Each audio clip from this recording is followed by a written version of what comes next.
Jade Raymond can't find a safe haven. Will plagiarism make Bungie delay?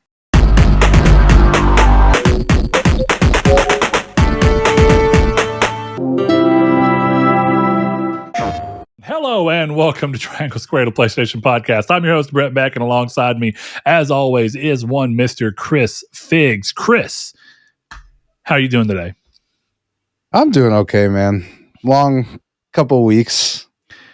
It seems like we're both in a similar boat of our particular career fields at this particular moment. Are choosing to test us, you know?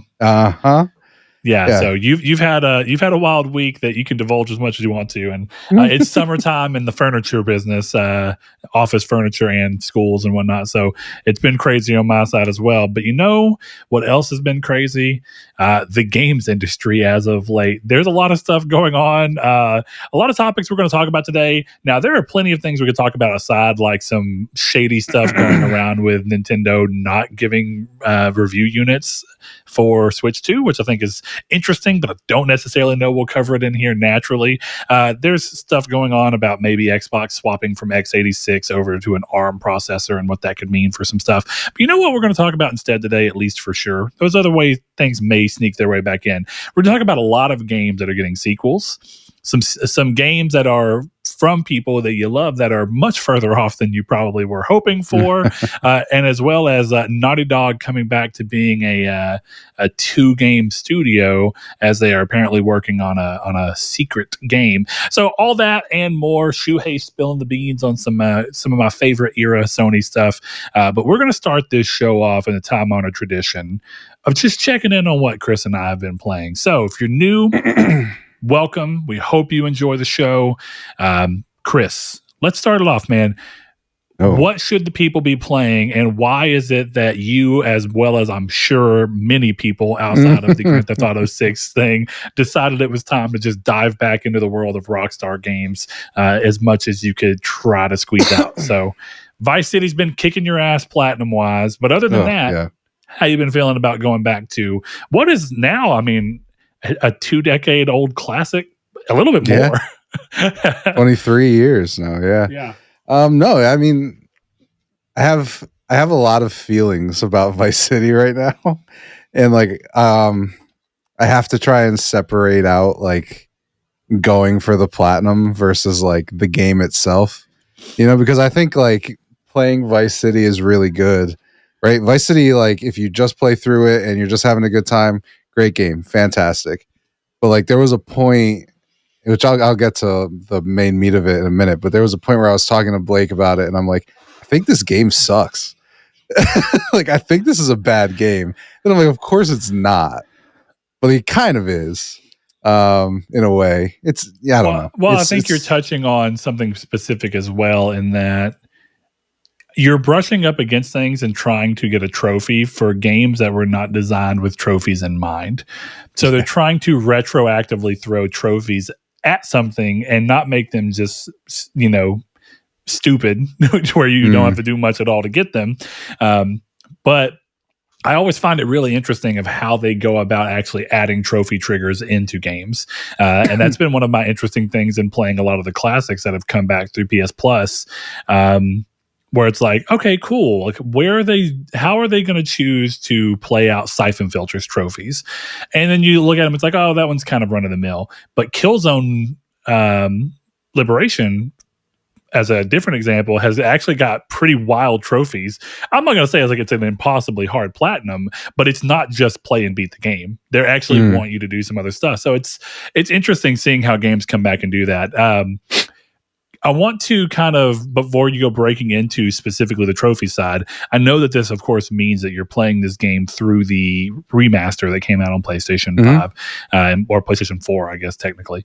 I think it's on both. Is it a PS5 standard release? Yeah, a release. But regardless, those were kind of not well received at launch. They've gone through multiple iterations of updates.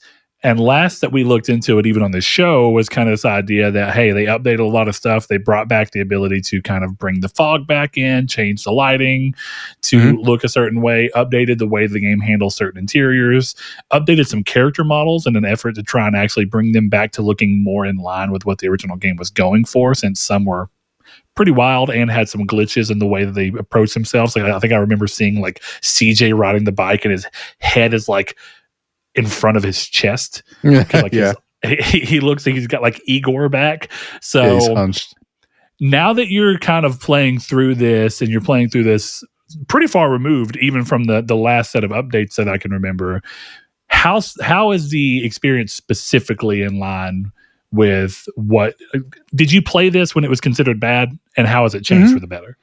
I played a little bit. I don't know. I there was a lot of stuff that people complained about that I think is totally valid, but like wasn't necessarily stuff I noticed. Like, I was watching a video the other day kind of about this exact thing, like, how is it better? And one of the complaints was like, they changed the hue of the light so that it feels more natural in the update. And I'm like, okay, I get what you're saying to me. I understand the words that are coming out of your mouth, but I don't give a shit. That feels, as a point of reference, that feels like, and now not to the same degree, but that feels like maybe in like, oh, it's a little unfortunate that the Oblivion remake chose to tone down how obnoxiously green, or remaster, how obnoxiously green Oblivion originally was. And like, it's okay if they didn't. The game's beautiful. It looks really good. But I am a little sad that they didn't just go, you remember that Oblivion, like, we want this to feel like Oblivion. Oblivion's fucking green, and not like sickly, gross green like a lot of games were. I'm talking like vibrant, fucking colorful green everywhere. Yeah. And I mean, I think in a way that's even a more valid criticism, because this was talking about the streetlights. Like, you know? Yeah. Well, all to say that, you know, whenever I initially took what you said as a kind of meaning more the general lighting feel of a game, which definitely can change. One of the things I'm really curious about from a game that is also a remaster is, I haven't started Days Gone Remastered, but they have made a big move towards messing with the lighting, and that's a big part of the remastered. And I'm a little torn on how I feel about that, because I actually think that the lighting in Days Gone, I'm torn for two reasons. I thought Days Gone looked incredible as it was, but I think it's also a valid criticism that when you look at the original Days Gone, nighttime is just kind of like a dim gray. And in a game with zombies, I can actually see why having a more something closer to a true black might actually up the ante. Definitely, can you imagine seeing just like a little glimmer of light bouncing off of a horde in closer to pitch black, as opposed to this kind of mediumly lit nighttime of the original game? But it definitely changes the vibe of the game. Whether for the better or not is a different conversation. It's just, I think it takes it from action into horror, you know. Agreed. The darker it goes, No, I mean, and that's one of the things, right? The lighting is definitely changed. I think like Vice City looks good. You know, the biggest culprit that I had seen was San Andreas, where they took the fog out, and it was one of those like, oh, you know, it was a limitation that we had this fog, but then you realize it's like, I can see from CJ's house the other side of the state. You know, it's like, because I think it was little videos where you could see Las Venturas and the casinos from Grove Street because there was no fog blocking it. That was part of it. And, you know, I've never had this thought until just now, but also they very seldom, I don't think I've ever seen a game that has tried to model the terrain on a globe. And the reason I say that is because the reason you don't naturally see that in life, outside of the fact that we tend to live in cities that have bad air quality, so, or you know what I mean, worse air quality than nature areas. But even if you're in a big farm field where there's nothing of that going on, the fall off of the curvature of the earth stops you from seeing that.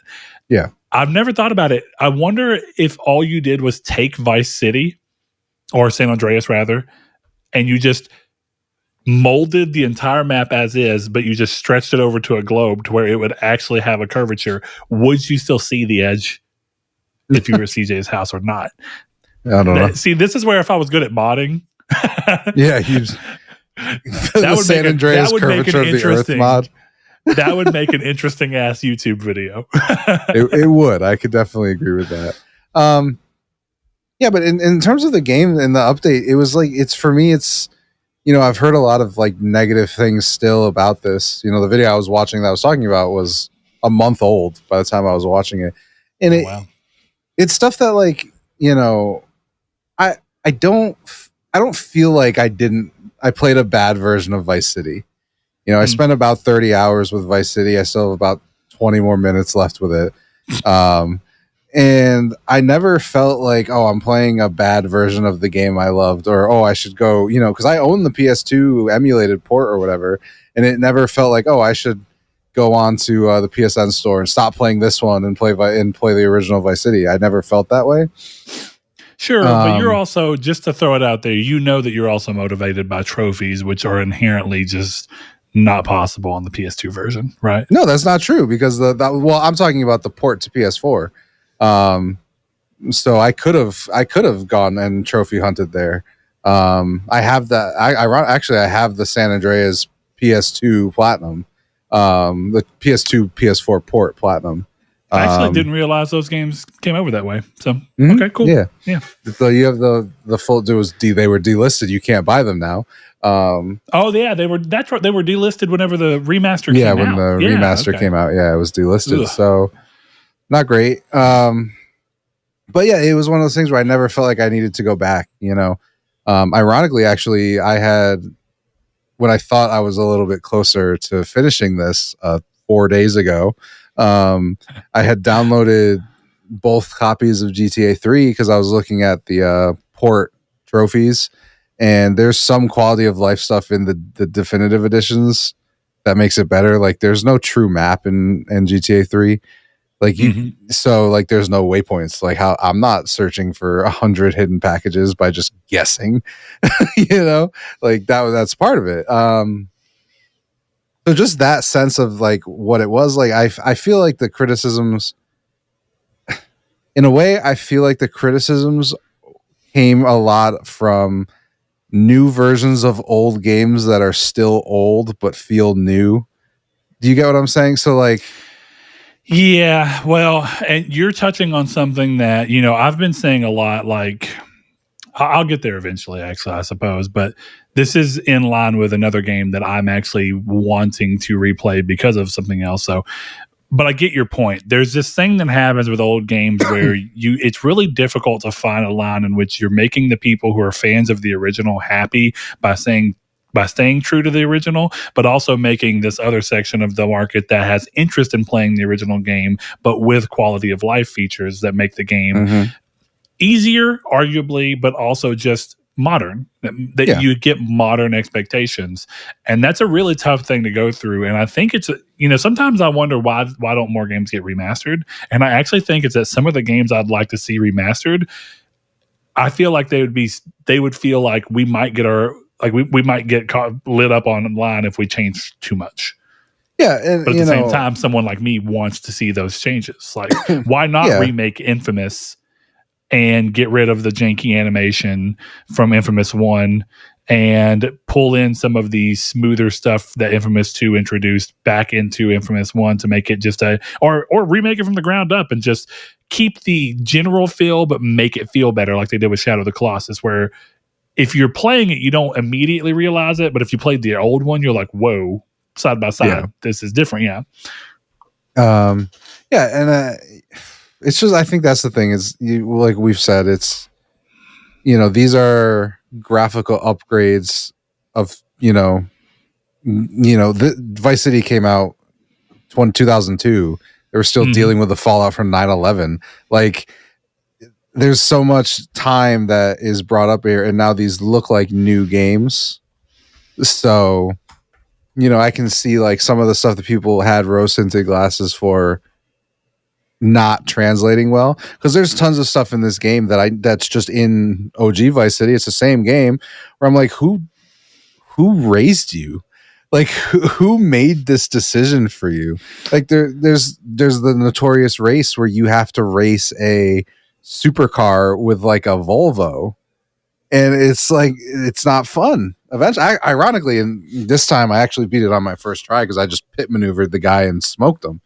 But that's not how it usually works. So yeah, I don't know. In terms of this, it was just, I loved it for a while. I was actually kind of surprised at how short it is. I remember that game taking me forever, and then I look and I'm like, oh, there's 20 story missions. Yeah, it's not that crazy. That's why I remember I had that conversation with someone else where I remember I was like, oh yeah, I beat both. I beat all three of Grand Theft Auto 3, Vice City, and San Andreas, like when I was young. Like, like before I was 12, probably, as like a frame of reference. And I remember being like, that's a long game. And I was like, are you sure? Because in my mind, like, I spent way more hours than that on the game. But if I actually think about the story of that game, I feel like it's kind of like a 15-hour game, if even that. Well, and that's kind of exactly it, right? Is like, I think Vice City is the shortest. San Andreas is like 100 missions. It's by far the longest one. Yeah. But the missions are also way more varied in length and whatnot. Yeah. And then, going back to what you were saying, it's like, as a kid, the only one I ever beat was Vice City. I played hundreds of hours of San Andreas and 3 and never finished them. So they always felt like long games. So I'm going through this and I'm like, I guess it's, again, 23 years. I'm killing, Diaz and all this kind of stuff. And I'm like, I've been playing this game for like an hour and a half. Like, what the fuck is going on? So I was a little surprised by that. But so, those are the good things about the game. Like, Vice City is still a fantastic game. It's still, really fun, and the atmosphere is awesome. For me, this was just one of those things where I was going through some stuff, and I was messaging you and talking to Blake a little bit, and I'm like, I don't know that I want to get trophies after this. And it was one of these feelings where I'm going for a single stunt jump that I thought I had done. I have my notebook. Okay. I have a section here. Okay. Let's see the visual. It's the Vice City stunts. I guess you can't really see it, but it goes, it's blown out. Your white balances are awful, Chris. It has all of the cities, right, that are in the game, and then I crossed them out. And then I have another section of me crossing them out again. And then there's another section of me saying done, done, done, done, done. So I went through all of these, and it was like this process of, okay, I thought I missed them here, so I've done all of these, and I would cross them off, and then I would do them the third time because I'm like, okay, well, the second time I did these, so I got these, so I know these are done. And then it happened that somehow on the first run I did, I missed the last one on the video. So I'm wasting all of this time because I'm like, okay, I've clearly done this because I was following the guide at this point. Yeah. And it was one of these things where I'm sitting there and I hadn't even saved the game in 2 days. Put like 5 hours into it each night, coming home from work, being like, okay, it's got to be here, it's got to be done, and never finishing it. So it was one of these things where I'm like, it was an active waste of like 3 days of my life. Like an active, like I wasn't playing MLB, I wasn't playing Claire, I wasn't playing just a different game in general. So I'm like, this sucks, and I don't like doing this. And then, of course, I found the jump, and I was like, fuck yeah, this is awesome. I love trophies. Let's go. I got it done. That's the thing about trophies is the lows make you feel so low, and then the moment you hit that high again, it's like, yeah, that was good. That's kind of the thing. Like, I've said it, a couple of my friends are like, oh, why do you go out of your way to do this stuff? And I'm like, I don't really go out of my way to like fish in Final Fantasy or whatever it was, in 15, stuff like that. I'm going out of my way for when it's all done and the trophy pops. And it's like, it's funny because I kind of equate it to how I'm starting to feel about my breakup, where it's like, it's just over. I'm done. It's close. The weight of the weight of it is off my shoulder. I've completed this. Okay. I can delete it and never install it again and think about this again, but I have evidence that it was done. Right. So nice. That's kind of like, that's why I like hunting trophies. It's like you get that pop and then you're like, okay, cool. I've completed it. I finished what I needed to do, check it off the list kind of thing. I don't have that itch to go back. Yeah. It's the video game equivalent of Jordan Peterson's, well, make your bed. It's exactly that. It's like I've finished something. Something is done. Clean your room. Yeah. Clean your room. We're lobsters. I only eat meat. Man. But no, it's just one of these funny things. And it's funny because even when I was doing this and I was like, I'm done. There was a point where I almost deleted the game.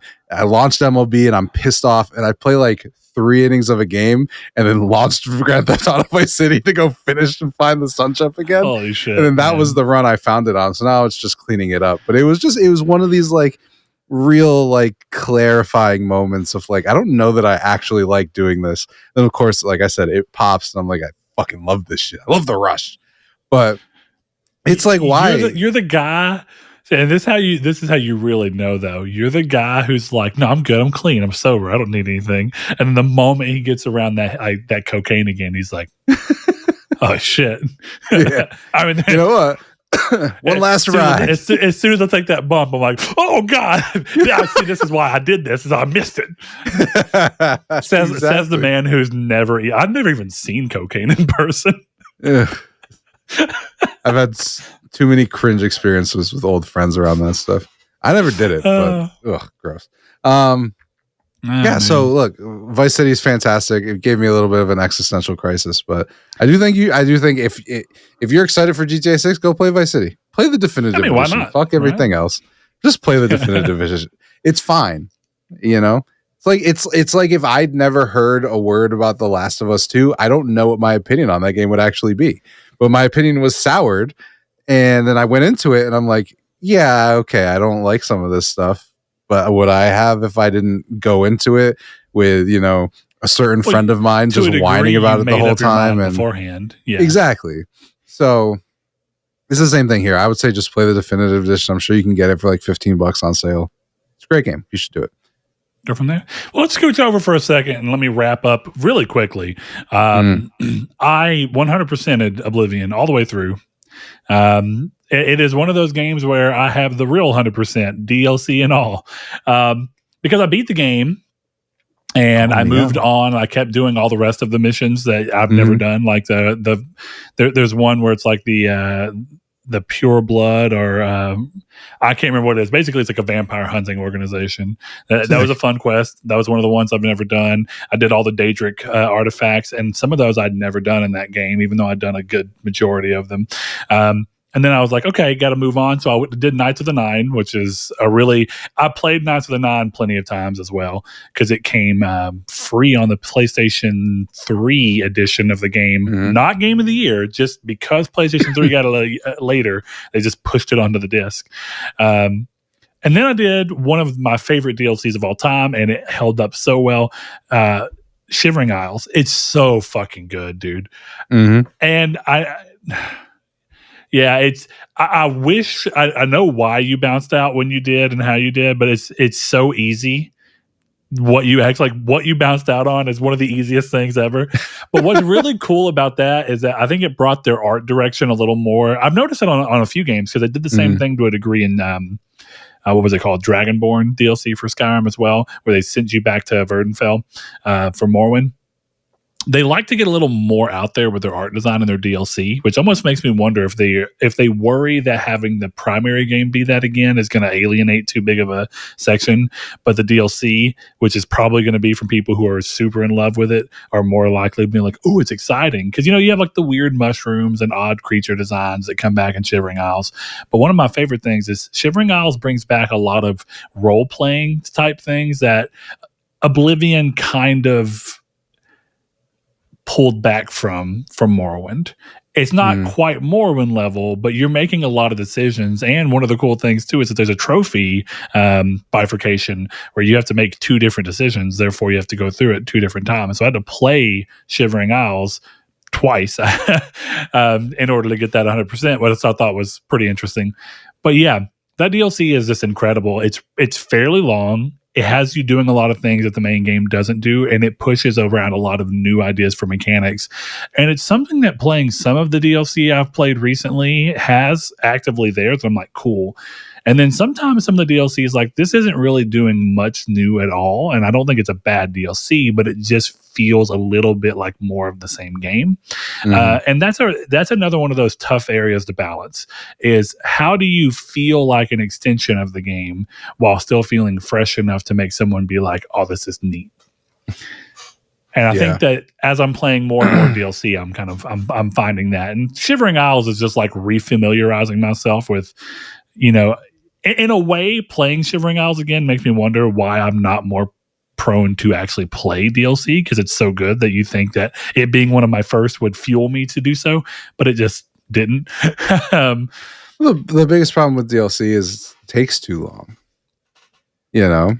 It's even in this case in particular, it's after the platinum. So I did have to be like, I've got the Oblivion platinum, and it was a little hard for me to fight that feeling of I've got closure on Oblivion, I can delete it. Because I didn't get the platinum until I was basically done. The only mission I hadn't done prior to beating the story, therefore getting the last trophy I got was for beating the main story.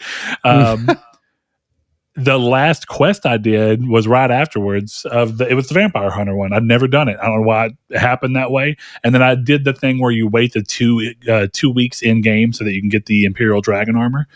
But other than that, I did have to kind of be like, I have to not think that I'm done with Oblivion and closure on it, because I know that Shivering Isles is good and I want to play it. And there is trophies for it, so there's a little push, but I got the platinum. So, but after I beat Shivering Isles, I was just like, yeah, delete. I'm done. It's been fun, funny. Oblivion, I love you, but I just went along. Yeah, I haven't deleted Oblivion yet. I do plan to do it at some point.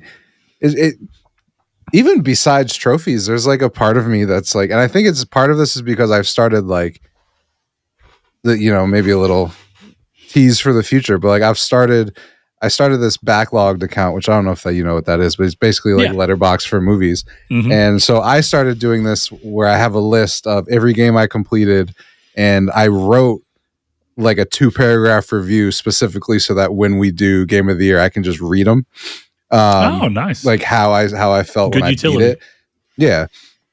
So like part of it for me is like, I was done with Oblivion and ready to move on because I didn't like the Fighters Guild, and that was the last thing I had to do. But also there's like that part where I'm like, I just want to beat another game. Like I want to finish something, because even as we've talked about a little bit, like I didn't platinum Metal Gear Solid 1. I didn't platinum Metal Gear Solid 2. I could have, like I could spend another 10 hours of Metal Gear Solid 2 and platinum it. Like it's not hard. But I was just like, no, I'm moving on to something else. A lot of the games that I did have platinum this year was like happenstance, or it was like Resident Evil 4, where I was like, I've beaten this like 6 times already. I need 1.5 more runs. Ended up taking me 30 more hours, but like, that's fine. And Silent Hill 2 is just the best game I played that I didn't play in 2024. So, so like for me, it was like, I'm ready to just move on to something else.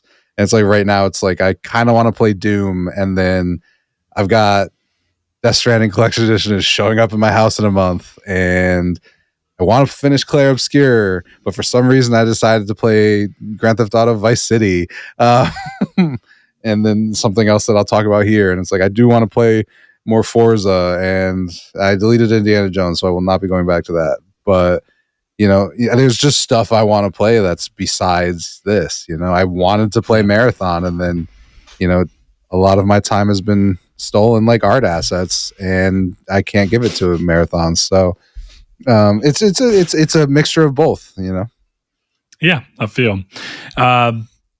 So what I was kind of getting at when you were talking about Vice City is that playing through Oblivion has kind of got me in a similar mood as to what's going on with you with Rockstar, where you get hyped because you see the Grand Theft Auto 6 trailer, and so you start backwalking your way through all the other Grand Theft Auto or all the other Rockstar games that you've enjoyed. And for me, it's like I play Oblivion and I'm like, this is the Bethesda I actually enjoyed. And so I'm having this like moment where I'm like, well, this could be the time where I go back to Fallout 4 and actually try to play Fallout 4's extra content and see if that changes the way I feel about that game. And the way I feel about that game is that it's an okay game. Like, it's fine. It's a good game that didn't pull me as well as the other ones did. Mm-hmm. But could that change? Could that game actually move up somewhere on their pull? I don't think so, but it's interesting to consider. And I haven't played it since launch. So what is that at this point? 9 years almost? So God damn it. Yeah. Slow march of life. Yeah. So you do that. And then as I was really playing Oblivion, I kept going like, God damn, dude. Morrowind runs at 4K 60 on Xbox Series X, the original Xbox version with controller support. I mean, it's not widescreen and it's not modded to hell, but that's also a good thing because it keeps some of what made Morrowind interesting intact. And I started being like, really, why should they not remake Morrowind? And then I really started thinking about it. Like, they might change. Like, if they were to remake Morrowind, I would actually want to see them get rid of the weird mechanic where you behind the scenes dice roll. Basically, your proficiency with whatever weapon determines how likely you are to land a hit, and then whether or not you hit is determined by a dice roll, and then how much your damage is essentially based off all that as well. That's the kind of stuff I'd like to see changed. What I wouldn't like to see changed, and this is why I can understand the people who don't want that aspect to change, because I agree if you were to tell me like, hey, do you want them to add a bunch of mini-map markers? No, part of what makes Morrowind so fun is that the game is just like, fucking figure it out. But at the same time, I imagine that they would. I wouldn't hate that they did it, but I guess I would hate that it feels like it's dumbing down some of the best RPG aspects of Morrowind that have been slowly getting kind of pruned out of Bethesda's games as they keep going. So to the people that are looking at Vice City and saying like, they made this change and I don't like it, I don't always agree, but I got to begrudgingly respect their ability to go like, I wanted to play this in a modern sense, but I also wanted to keep some of the aspects that I find to be so interesting about the original that you can accidentally smooth over if you're trying to modernize too hard. So yeah, it's an interesting thing. Just make a new game if you're going to modernize it to the point where it's like, oh, Isaac talks now. It's like, go fuck yourself. Just make a new fucking sequel.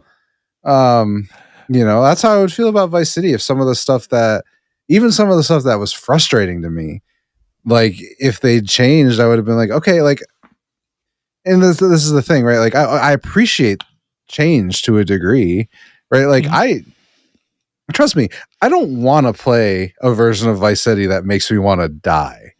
Because there were times where I'm like, I would rather be dead than doing this while I was playing Vice City.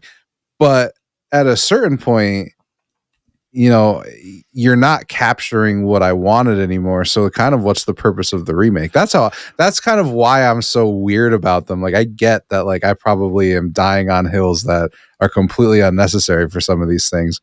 But it's like, let's go back to Dead Space, where it's like, I didn't feel the same connection I felt to Dead Space on PS3, which like I would go back to that before I went back to remake. And it's not because remake is bad. It's because it's not the game that I wanted it.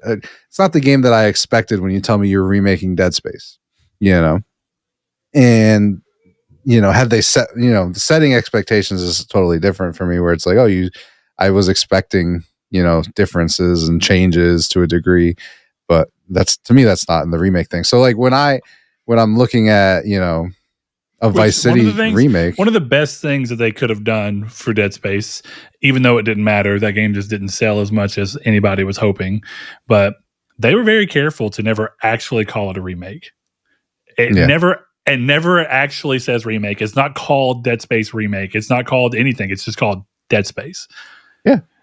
And I gotta say, I respect that, because as much as I also enjoy and respect what they chose to do with Final Fantasy VII Remake, calling a game remake and then not having 2/3 of the game and making big changes, I think it's cool, but at the same time, it's fucking confusing and it's weird. And the word remake sets expectations that you would not expect. Like, or that you would expect to be held to. You know what I mean? Like, it sets expectations that when they're not there, it's like, I'm not saying that this is bad, but this is not what I wanted or thought I was getting. Yeah. And like, you know, Rian Johnson haters don't come at me, but like, in a way, I do appreciate what Final Fantasy VII Remake does because it subverts that. You know, I'm kind of fine with what Final Fantasy VII did even though I complain about Dead Space, because you go into that game expecting like, oh, this is going to be exactly what I thought it was. And then you play that game and you're like, what the fuck? You know, whereas to me, it's like all they changed in Dead Space was Isaac talks. And I'm like, oh, that fucking sucks. Well, they changed actually quite a bit more than that, but it feels like if you've not played that other one, it feels like how you remember that one, which is also an interesting thing with remakes, right? It's sometimes it's a mix, right? Well, that's exactly parts that I think that you would like. The zero grav in the first game kind of fucking sucks. It's ass. It does suck. 100%. It's ass. And don't wrong, I love the original game, but it sucks, and it's so much better in remake. It is, but again, you know. I think the thing for me is quality of life fixes in some of these things should make me. I shouldn't notice it, right? Like, you should be fixing stuff in a remake. I'm not sitting here saying like, you know, put it in Unreal Engine and send it out the way it was. I think, to me, like, the most egregious thing to me, again, in Dead Space, as dumb as people might find it, as dumb as you might find it, Isaac talking is no longer a remake, you know? And I get, yeah, they didn't call it that, but that was colloquially, that's what it is to a degree. Sure. It's a remake. You know, I think I would agree with you a little bit more on that particular point if Dead Space 2 and 3 had continued to make Isaac silent. I guess part of the reason it didn't feel that way to me is that when I viewed Dead Space as an entirety, Isaac spoke for the vast majority of it. And so when I play one and he's speaking, it feels at home. Now, I think there's something to be said. If Dead Space 1, 2, and 3 kept a completely silent protagonist like the original game, and then suddenly they're like, we're remaking it and we're voicing Isaac, I think that would feel weird, because then it'd be like, I played a lot of Dead Space and Isaac has never said shit. What the fuck are y'all doing? I think, while I get your point to the individual game, I think franchise wide, it's easier for me to view it because I played those games back to back to back. And so in my memory, Isaac talks. Even if he didn't talk in that one game, in my memory as a whole, Isaac is a vocal protagonist. So him being a vocal protagonist in this feels more like the rest of the series than Dead Space 1 did. In a weird way, Dead Space 3, having him be talked again, basically flipped the balance into one is now the odd person out. Yeah. I guess for me, and like, I'm basically wish casting on games I haven't played in 12 years, right? But from what I remember of Dead Space 1, to me, Isaac was way more isolated than ever in the rest of the... I never played 3, but in 2 especially, it was more isolated. And it felt that way because he wasn't talking to me. In my head, it was always like, these radios are one way. They're talking to him, but he can't talk to them, right? So that made, in my head, Dead Space 1 significantly more isolated, significantly more claustrophobic. And then when he's fucking chit-chatting, it takes that bit of immersion out for me, where, again, my head, I'm like, okay, you know, Isaac, it's not like he doesn't have the capability to talk, but he has nobody to talk to. And that makes Dead Space scarier to me, where these people are like, you know, they're like, we need you to get here and help us. And, you know, maybe we can have a conversation for the first time in the last 10 hours. But when you take that away, it makes Dead Space feel less claustrophobic and isolated to me. Whereas in Dead Space 2, it's not, you know, from moment one, you're with another person. And again, I could be misremembering. I mean, from moment one in Dead Space 1, you're in a ship with two other people. And yeah, but then you're not. You're literally being talked to and you're not responding. You're watching a video and a girl comes up like, is that your girl? And you're just... and again, I would point, hear if the entire franchise had went that way, I'd get it. For that in particular, just because I think it's interesting, I am curious. Did you play much of remake or whatever we're going to call it, Dead Space 2023? Yeah, I got almost all the way through it. I just never finished it. So one of the things that, while you may not fully view it as I do, one of the things I appreciated about it, because this is still true in 2 and 3 as well, but even more so in 1, Isaac doesn't idly chit chat. In the remake, they make sure that he only talks when it's necessary. He doesn't mumble to himself and talk to himself like every fucking body else in every game does fucking nowadays. Copeland, they're not coming for you. He doesn't do any of that shit, right? He only talks whenever his talking is adding something to the thing.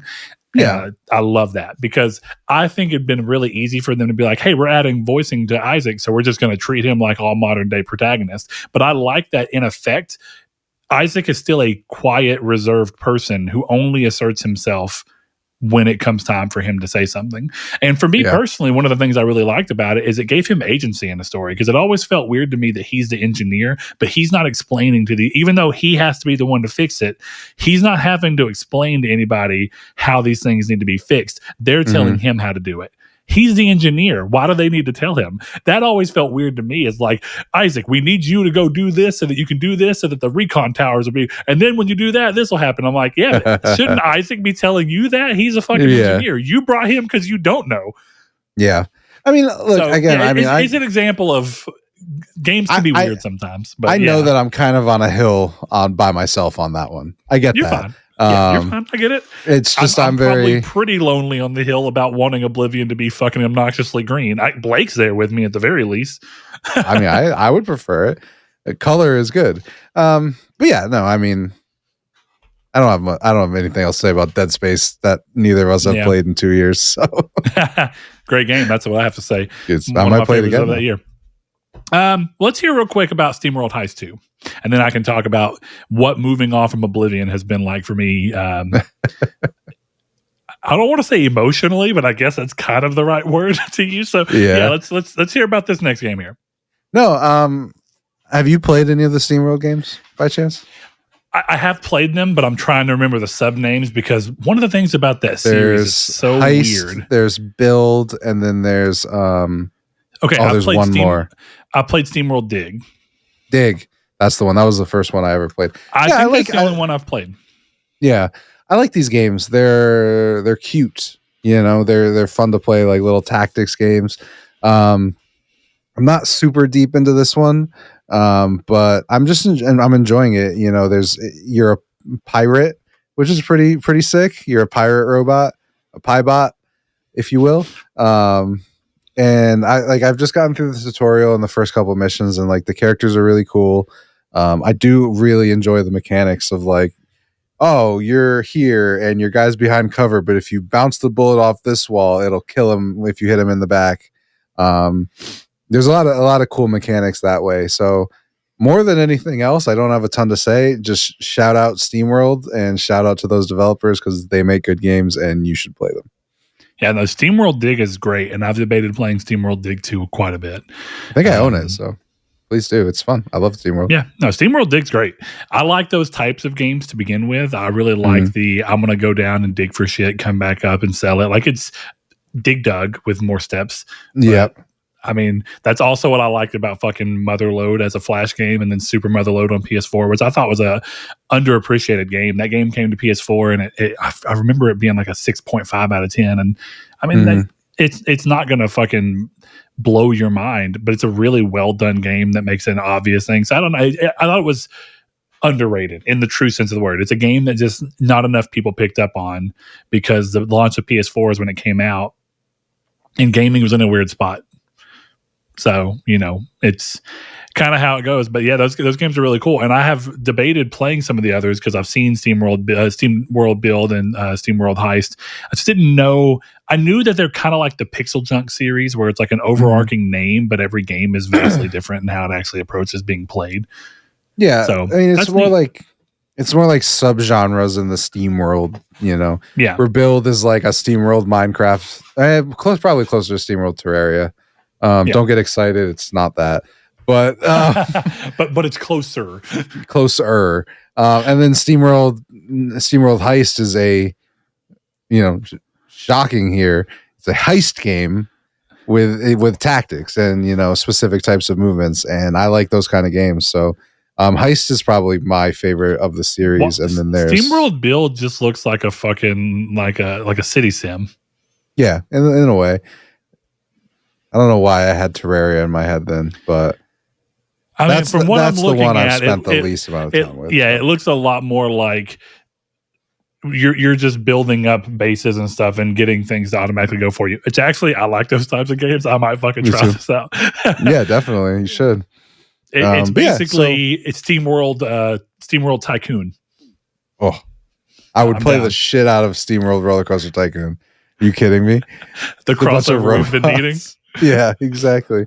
That would actually be sick, like graphically and cool, like having the robots manage the rides. Yeah, it would be. The robots could be the rides. Mind blowing. But yeah, so like I said, I don't have a ton to say about that game. I just do recommend that series, and this one is particularly good. It's their newest one, so do play. What do you play? What is your after Oblivion cope session looking like?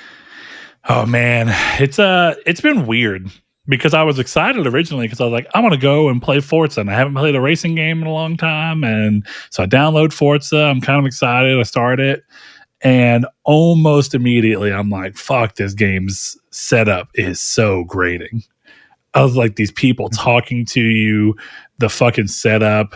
I can't even listen to a fucking radio station in the game without people constantly popping up and being like, hey, what's up? We're going at the festival and blah, blah. And I was like, I want to fucking kill myself. And so I played the game for like 2.5 hours, and I kept being like, it's going to be fine.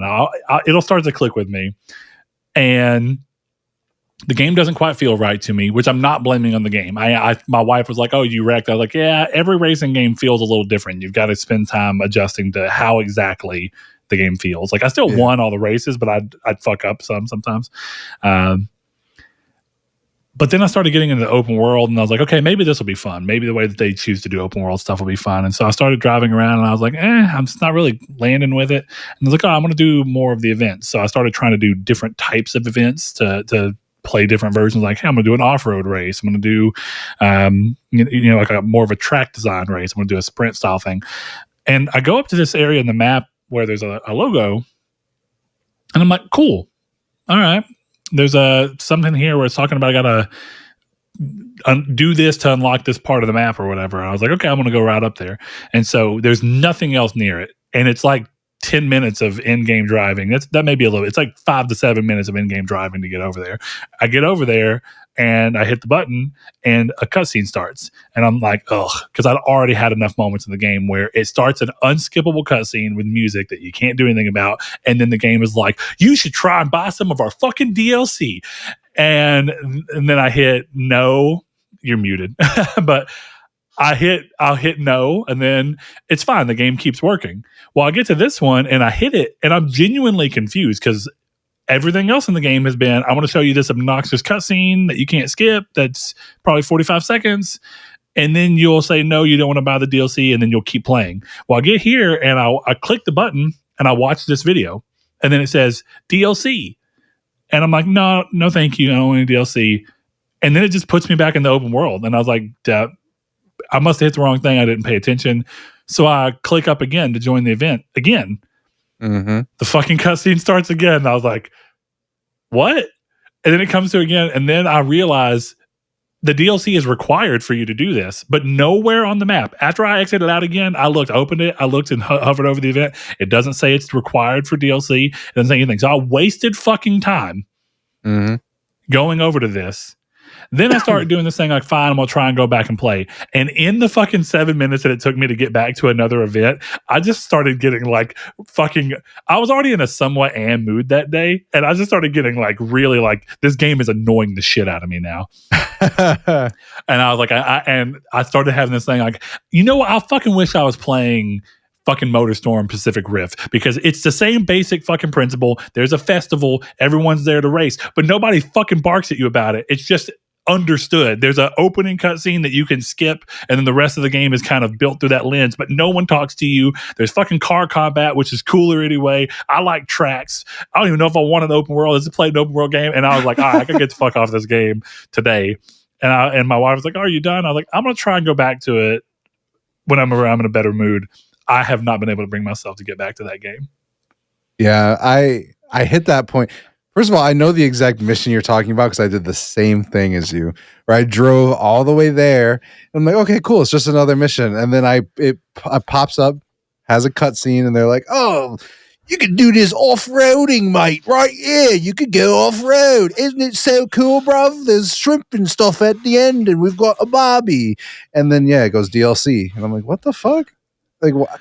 And I think I had the same reaction of you, where I'm like, why is this even on my map if I don't have it? Yeah, like why most did you games don't give you DLC stuff on your map until you pay for the DLC. And that's why I was like, okay, this is obnoxious. The game has asked me to buy DLC 4 different times now. Yeah, you had my Apex 2.5 hours. Yeah. And I was like, this is fucking and why is there a cutscene? Just fucking have it come up, and then if I want to watch a preview, I can click preview. Instead, it's like, we're going to shove the preview down your throat. You've made me want to buy it even less, and I already didn't fucking want it. And so I know there's a bit of that, but really, I don't like the trappings. And it's one of those things where I knew from Forza Horizon 4 that I didn't like it, and then I tried playing 5, and I knew again that I didn't like it, but I thought it'll be different this time. And I don't know why the fuck I thought that. I've never played 3, 2, or 1 of Forza Horizon. From what I understand and talking to other people that love the series, 4 and 5, but 5 in particular, got really bad about both the way that they handle the festival jargon and feeling like it's just a bunch of Gen Zers saying fucking word salad. And also 5 being specifically heavy on DLC, like pushing you constantly for DLC. Yeah. And I was just like, that just doesn't jive for me. It's getting in the way of me enjoying it. But then also, I have the thing. A lot of people are like, you like Need for Speed more? And I do. I think Need for Speed feels a little bit better, but that's also, I've played so much more Need for Speed that I think it's just a preference of something I'm more familiar with. But more so, the stories are not anything to just write home about on the Need for Speed games, but you know what? I kind of enjoy them because they're super melodramatic. They take themselves very seriously, and it's fun. It does give you that, oh, there's a story reason why I'm going to do this. And it's not a huge motivator, but it's a lot more motivating than, bruv, you just fucking jumped out the back of an airplane and then you were racing and then some other motorcycles jumped down, bro. You fucking crazy, mate. I was like, I hate this game. And I know that it's not really that, and I know that's a strong emotion to have, but I cannot fucking abide the way that game chooses to frame its world. And I can't. I'm looking and I'm like, are these developers just sitting in a room writing shit that they think is going to sound cool to people? Because this is awful and I hate it. Oh, do a drift around the skibbity toilet in fucking Fortnite dance. Another thing I told you, I don't like that if you make the slightest fucking mistake. I didn't even bother looking in the settings, so it may be there. I want to go ahead and throw that out there. You may be able to turn it off. But I didn't even fuck up enough for it to matter. I nicked a wall. Not enough to slow me down. I still won the race, and the game was like, rewind. Stop fucking telling me to rewind. Do you want me to perfectly play this? And then one time after I wrecked, my wife was like, you can rewind? That's stupid. And I was like, yeah, I think so too. And then she was like, and then we looked, I was like, how far can I rewind? And it was like fucking, I don't know exactly how many seconds of gameplay, but it's a lot. And I was like, dude, I was able to like go so far back that I almost could have just done the race again. Well, it's funny because I think that feature specifically, it makes the game less fun because there's no risk of failure. Yeah, you know, one of the things that was a little attention away, which I guess is good for like for a casual audience. It's probably great. For someone who likes this and wants the challenge, I want to fuck up and be pissed, but be like, I've got to restart the race because I got to do this shit right. Yeah, I want that feeling. I want that tension. Like in Vice City, one of the last things I did before we started recording was a bunch of these, like, you know, you get into a parked car and then you have to race RCs or some shit like that. I'm sure you've done those missions, and it was frustrating to me that, you know, there was one specifically I was doing where we had to do basically a Jeep through this dirt course, and I flipped the car like 3 times and it exploded. And because Vice City is archaic, the car just wouldn't respawn, so I had to like run down the street and then come back. But that I don't know what the right word is, but that like set of, let's call it motions or whatever, it puts that little bit of, okay, I got to get this right. where in Forza there was a race where I just like was going too fast and jumped all the way out of the course, and like that's not a restart condition. That's a rewind 25 minutes and start it again, you know? And even beyond that, there were a couple where like I realized I was going to lose the race. I rewound it probably farther than you ever have, because I rewound it until I was still in first place and continued from there. So it was just like, well, it's not. And to be real, you know what I think it is? Because I know that the rewind feature exists on like the classic games that they have on PS Plus, right? Like Siphon Filter, Killzone, all those games let you rewind. But because it's a function of the emulator and not the game doesn't remind me that I can do it. So I don't think about it. And I'm just like, I fucked up. I got to do this again. And that's fine. I like that. I honestly think if the way that they did it was in the tutorial, it showed you one time, this is the button that you hit if you want to rewind, and then it never comes up again, I think I'd have been fine. But the fact that the smallest mistake, the game is hit triangle, you should rewind. You should make this perfect. Hey, guy, did you know that you can just rewind? That is enough to make me be like, do you not even appreciate that, like, I want a challenge in playing my game? It's kind of like my thought process of us talking about Mimir and Atreus giving you the fucking puzzle solution when you've looked at the puzzle for 3 seconds. Yeah. Oh, exactly, bro, hit that there. And my thing is, like, I know that for some people, this being available is a good thing. And so I'm not even really saying that it can be there. But I almost wish that it was like, okay, so you know how, like, since performance modes and graphics modes have become a thing since PS4 Pro on console for the most part. I like that PlayStation has this thing where you can tell it that you always want to choose that manually, or you can tell it at a system level to remember the settings that you prefer and automatically push games toward them. Mm-hmm. And I wish that was one of them. I wish you could go into your accessibility settings and turn off this thing, and it would push it to games, and it would turn off the menu setting in every game for things like that. And then if I ever feel like I need them, I can go and turn them back on. Mm-hmm. That would be what I would love to see. And then for people who don't have it, they can choose to set it up. That'd be fucking perfect. I have a question, and it's going to sound very fanboyish to people listening, but I'm genuinely curious. Do you think like the rewind existing as it does as a Game Pass is a result of it being on Game Pass? And not in a sense of, the game is worse because it's on Game Pass, but in a sense of millions of people have the ability to download this free, and we don't want them to hop off. So we need to make sure that they can finish. They don't have to do a race 15 times. So here's where this is a hard thing for me to question. So I get your point. And since the first game that I played in this series was Forza Horizon 4, which did come out on Game Pass when Game Pass was very new. Yeah. And then Forza Horizon 5 for sure is there. I know that the feature is in both of those games.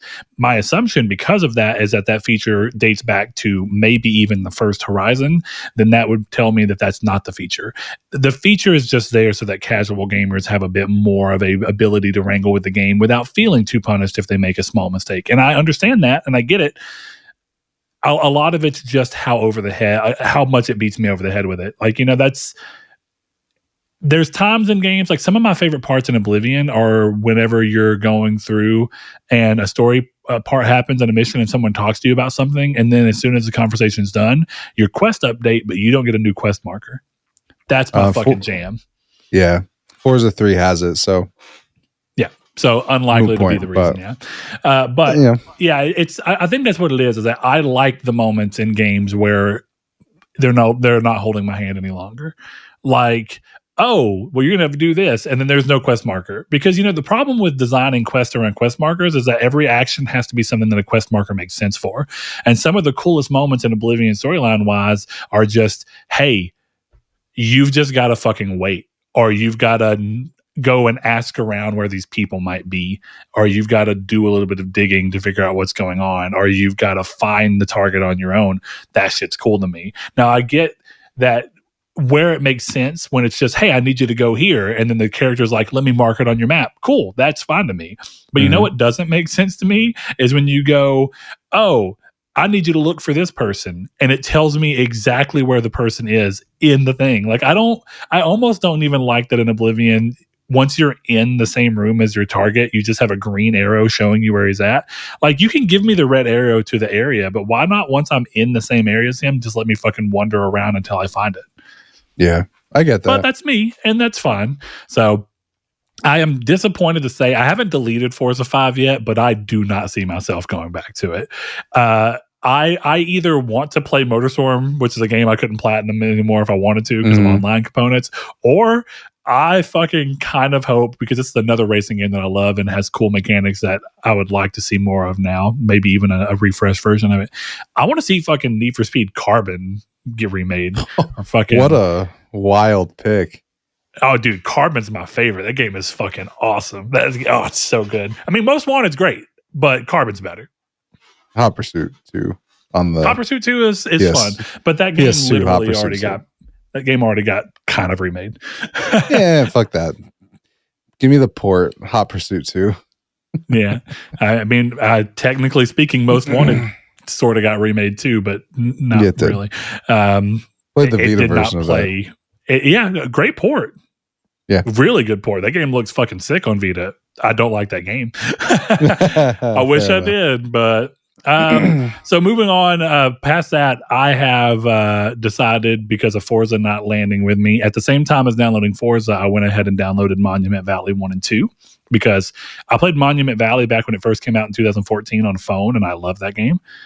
As I was telling you, playing this on console is kind of weird, because it's clear that the game is designed for touch control, but they do a good job in translating it, but it's a little cumbersome, because no matter what you do, you're trying to emulate a finger going places, and you're just doing the best you can with that. Yeah, you like where that finger's going, Chris? Oh. So the other thing that came from that is, when you're playing games on phones, sense of time is a lot different than with a console. So I didn't realize that Monument Valley's original game that I beat is like 2 hours, if even that. It's really short. Now, I never played any of the DLC content because I didn't know it existed, actually, is the real reason on phones. Don't know that I would have, but I finally got to play all that. That was a really fun platinum. It's a type of puzzle game that's not really going to break your brain. It's pretty chill. If you spend a little bit of time, I'd like to think that literally anybody can figure out these puzzles. Now, Monument Valley 2, I also started because I couldn't bring myself to go back to Forza, so I just carried the train on and chose to start Monument Valley 2 while I downloaded Days Gone Remastered, because I might play that next.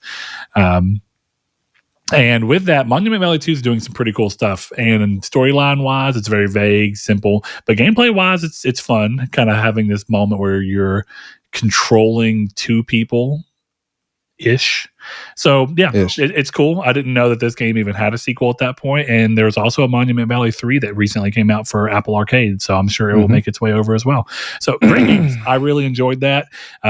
As they're a lot shorter, and that's the only downside to it, is like I was looking for Forza to be the thing that kind of big hooked me, and instead I have like probably 4 hours of puzzle game that's going to be hooking me, and then Forza still just not landing for me for whatever reason.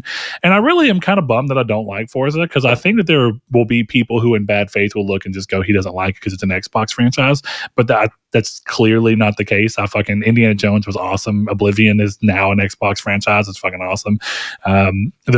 Fable. I love Fable 1. So for anybody who's listening to this and thinking that this is just trying to score points, no, I think Forza 5 or Forza Horizon 5 is a well-made game. It does not speak to what I want out of a racer. And I keep trying to, shove this square peg in a round hole to make this work for me. And you know what? I'm glad for everybody who loves those games. I wish that I could make that thing work for me, but it just doesn't. You always struck me as more of a like sim or like close to sim arcade guy. This is not that, From what I understand, there are people that believe that that's what Forza Horizon 5 is capable of. I will not say one way or the other. Forza Motorsport is. Now, I know Forza Motorsport is much more sim. Yeah, it's. I don't know, because because I was the one who bought it, and I had bought it because I'm like, oh well, I want to play Forza, and there was something even to me where I'm like, this is good, but there's something off, and I really just think I know that like open world makes a ton of sense for a driving game, and I think it makes them worse every time. Exactly what I mentioned with MotorStorm. Part of the reason MotorStorm came to mind is I still like the open world for like the Need for Speed games, but they occasionally still just kind of make me go, does this really help? Yeah. And there's cool moments. Like I do remember the first time that playing like Midnight Club Los Angeles, where not only was it open world, because like you remember the first open world racing game that I'd ever played was like Need for Speed Underground 2.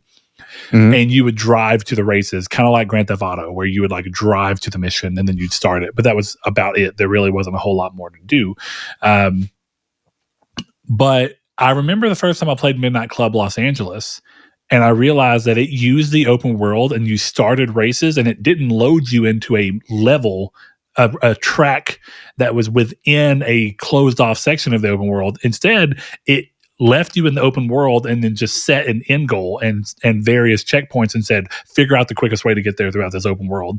And most games still don't do that. Even Forza is pretty bad about, no, you have to hit these checkpoints. And they're so specifically put.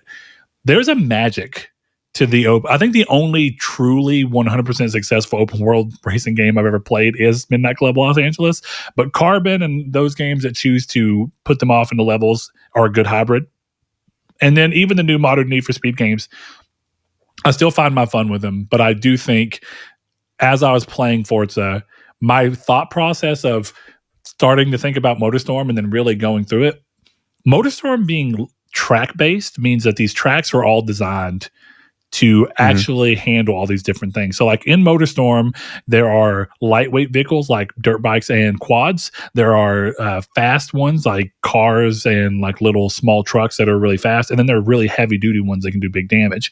And each track is made with multiple types of like pathways that you can take depending on vehicle, and you can fuck up and fall off the path and have to make your way through the other one, but you're going to be worse for the wear because like there's higher up, less muddy things for like the lightweight vehicles, so you can jump over people and avoid stuff like that. There's car combat, but I just think that idea of the track being designed around every car in the game is something you can't do in an open world, because then you're just trying your best to make something that's both fun as an open world but serviceable enough as tracks. And I think what ends up happening is that neither you don't get a perfect open world or perfect tracks. You just kind of get a somewhat sloppy in between for my money, like the way I view it. So it's a mixed bag. Yeah, it's too bad because I was kind of hoping this was a game that like you and I would play, or you, me, and Blake would play. And like I'm okay moving on just as much as you are, but I think that is kind of part of the disappointment of it. You know, it's almost like I kind of just wish I'd bought Doom because neither of us like this game. So yeah, that's the worst part. Is now it's essentially wasted money. Yeah, which is, you know, you've seen my account, so it's not the biggest deal in the world. But yeah, I mean, don't get me wrong, we've all wasted money. It's pretty rare since I hold off on buying games these days. I've made less of those mistakes. But yeah, I'm pretty bummed. I really wanted to like it, and it sucks that I just couldn't quite get there. So, but that's all right. So, Chris, before we go into the news, I have a question for you. Ask me. It's a question that begets a question. Ooh. We had a listener who commented in last week about Marathon and Arc. Do you want to go ahead and answer that now, or do you want to save that to be a shoot off of the conversation we're going to end up having about Bungie? Well, we're going to go into the news next, right? So why don't we just lead with the Bungie news? We can do the question and then the news. Works for me. All right. So the question comes to us on YouTube from a comment from BigBox1431. He says, Brett, don't listen to Chris, laugh out loud. I would never recommend a single-player-oriented gamer to spend their time on Marathon when Arc Raiders exist, which mirrors exactly what you said, actually. You mentioned that Arc is out there. But Arc Raiders has much softer PvP in the fact that you can hide, stealth, observe, and retreat from opponents significantly easier than you can in Marathon. Arc allows you to choose your engagements much more, while Marathon forces you into kill or be killed engagements much more. I do have a question for Chris. Let's stop there. What's going on here, Chris? I don't agree with that at all. I played, have you played more. Arc? No, I didn't get into Arc, but like specifically what he's talking about Marathon, I just strongly disagree. Like I played most of my runs in Marathon were completely combatless because that was my goal. Like, so you can go into, you don't feel like Marathon forces you. Like it definitely gives you the ability to kill or be killed situation, but it doesn't force you. You still felt like you had an avenue to be stealthy and minimize combat. Yeah, it depends on what you're doing, right? Like if you're playing the way I was, you're going into these PoEs, you're looking for the robots, and you're not engaging with them. Like, it's that simple. I'm not saying that it's not easy to get into PvP, and I definitely have had runs that I intended to be stealthy that I had to get into fights in, but I don't think that, you know, in the least dickish way possible, like, that's arguably just a skill issue. Like, put on headphones if you don't know. Literally, put on headphones and listen to the game if you don't want to get into fights. And I think more so it's also just you're basically saying that the game does operate in such a way that you can play that way. But I think his point is that even though you're saying the game can definitely facilitate it, he doesn't view the game as naturally leaning itself towards most players approaching it that way or being able to approach it that way in the same sense as maybe what Ark is. There is a big part, since neither of us have played Ark, of we don't have the context of how to compare, because I mean, in some ways he maybe just, it does even sound like he's saying Ark is more along that than Bungie or than Marathon can provide, even if Marathon does provide the ability. But I don't know enough. Well, again, it's a personal decision, because I was solo queuing and there's no solo queue either. Like, Ark has. Okay, I'm gonna legit have to ask you to inform me as to what you mean by solo queuing. I'm assuming that means that you're jumping into the game basically by yourself. Yeah. So I would choose not to fill my team with 3 other people. And the game is built for 3 people. So again, like I said, it's entirely dependent on how you choose to play it, of course. And if you're just running into engagements, or if you're just running into PoEs and willy-nilly searching around, but like, I was choosing to play the game to avoid combat. So I just think, saying, for me, it's like, I don't remember the exact wording he used or they used. I don't know who this person is, but you just have to make a choice on how you're going to play it. It's with any of these games to varying degrees. I think the way it sounds to me is just Ark is easier, which is fine. But honestly, like, an easier extraction shooter doesn't sound like something that you as the guy I know would be interested in, because at that point it's just a multiplayer shooter. And I think the thing that turned me on about Marathon and that made me think that you might have some, again, to make sure it was abundantly clear, I did not recommend Brett play Marathon. Just so that we're all on the same page here. My words were not, Brett, you'd love Marathon. My words were, watch some more gameplay when it comes out, because I could see you enjoying it. And that's because, like, I could see you getting into the loop of, to sound a little cliche, the Dark Souls experience of one of these things. Extraction shooter. Because because to me, again, the kind of going almost in a funny way, a funny roundabout way, agreeing with them, is that it's harder, which made it more tense, which made me feel like I could see all of these factors working for you in a way that, something like the DMZ in Call of Duty wouldn't. Apex doesn't. But say, that you've played Apex with me, and I know that you can tell just from us playing that the format does not jive with me at all. I wanted to, because I do think, like, feel wise, the game feels good. Yeah, it's the format within which the feel is set that it just doesn't land well with me. I still wish that, like, in that time, because right now I don't even want to play Apex, but I wish in that time I had kind of like pushed you a little bit to play more until you won a game, because I don't think that these games inherently connect with people until you win. It's it goes back to the platinum trophy conversation we were having like an hour ago, because you get that win and it makes the struggle to get it feel worth it. But that's also like me being a player of these games, I'm more susceptible to that. But anyway, what was the rest of the question now that I've tangented it enough? The question at hand is actually a little completely different avenue. So he says, I have a question for Chris. Chris quickly mentioned not liking the third person. I'm assuming in Marathon, because is Marathon able to be clicked in and out? Is that what it is? You can first person. Marathon's only first. Okay. So I'm not sure where this.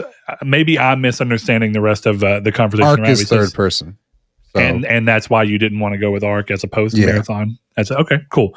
Well, he says, can I try to change his mind on this? If you play outdoor paintball in the woods, roughly 90% of your time is spent hiding behind cover, watching for enemy movements, waiting for your, quote, kill shot to open up. You're essentially invisible when behind cover, because exposing 4% of your body face makes you invisible to opponents further than 10 feet away. Outdoor paintball mirrors third-person corner peek far better than first-person games do, in my opinion. In Marathon, if you can see the enemy from 100 yards away, the enemy is likely to see you as long as they're looking in your general direction. That is a poor representation of real-life tactics and strategy. Chris, did I convince you that third-person PvP is the only way to go? And then in parentheses, I do think action-based arena shooters are likely better in first person because they're not about tactical realism. So there you have, Chris. You have a moment to consider his perspective on third person and why, for this type of game, it might be a better fit. As a point of reference for games that I've never played, isn't PlayerUnknown's Battleground or whatever PUBG? It was, It was third person? I believe, I'm almost 100% sure it was. Yeah. I really feel like I remember it being third person. So, in terms of this, like, my problem with a third person perspective in this game is the fact that, so like, you played Destiny, right? I know you played Destiny. We played 100 hours together. Yeah. You remember that you can't emote. When you emote in like Crucible, or I think maybe even in Gambit, it restricts your vision so that you can't see other players, right? Because, well, when you emote in that, doesn't it pull the camera to third person? Yes, which is the point. Which is my point.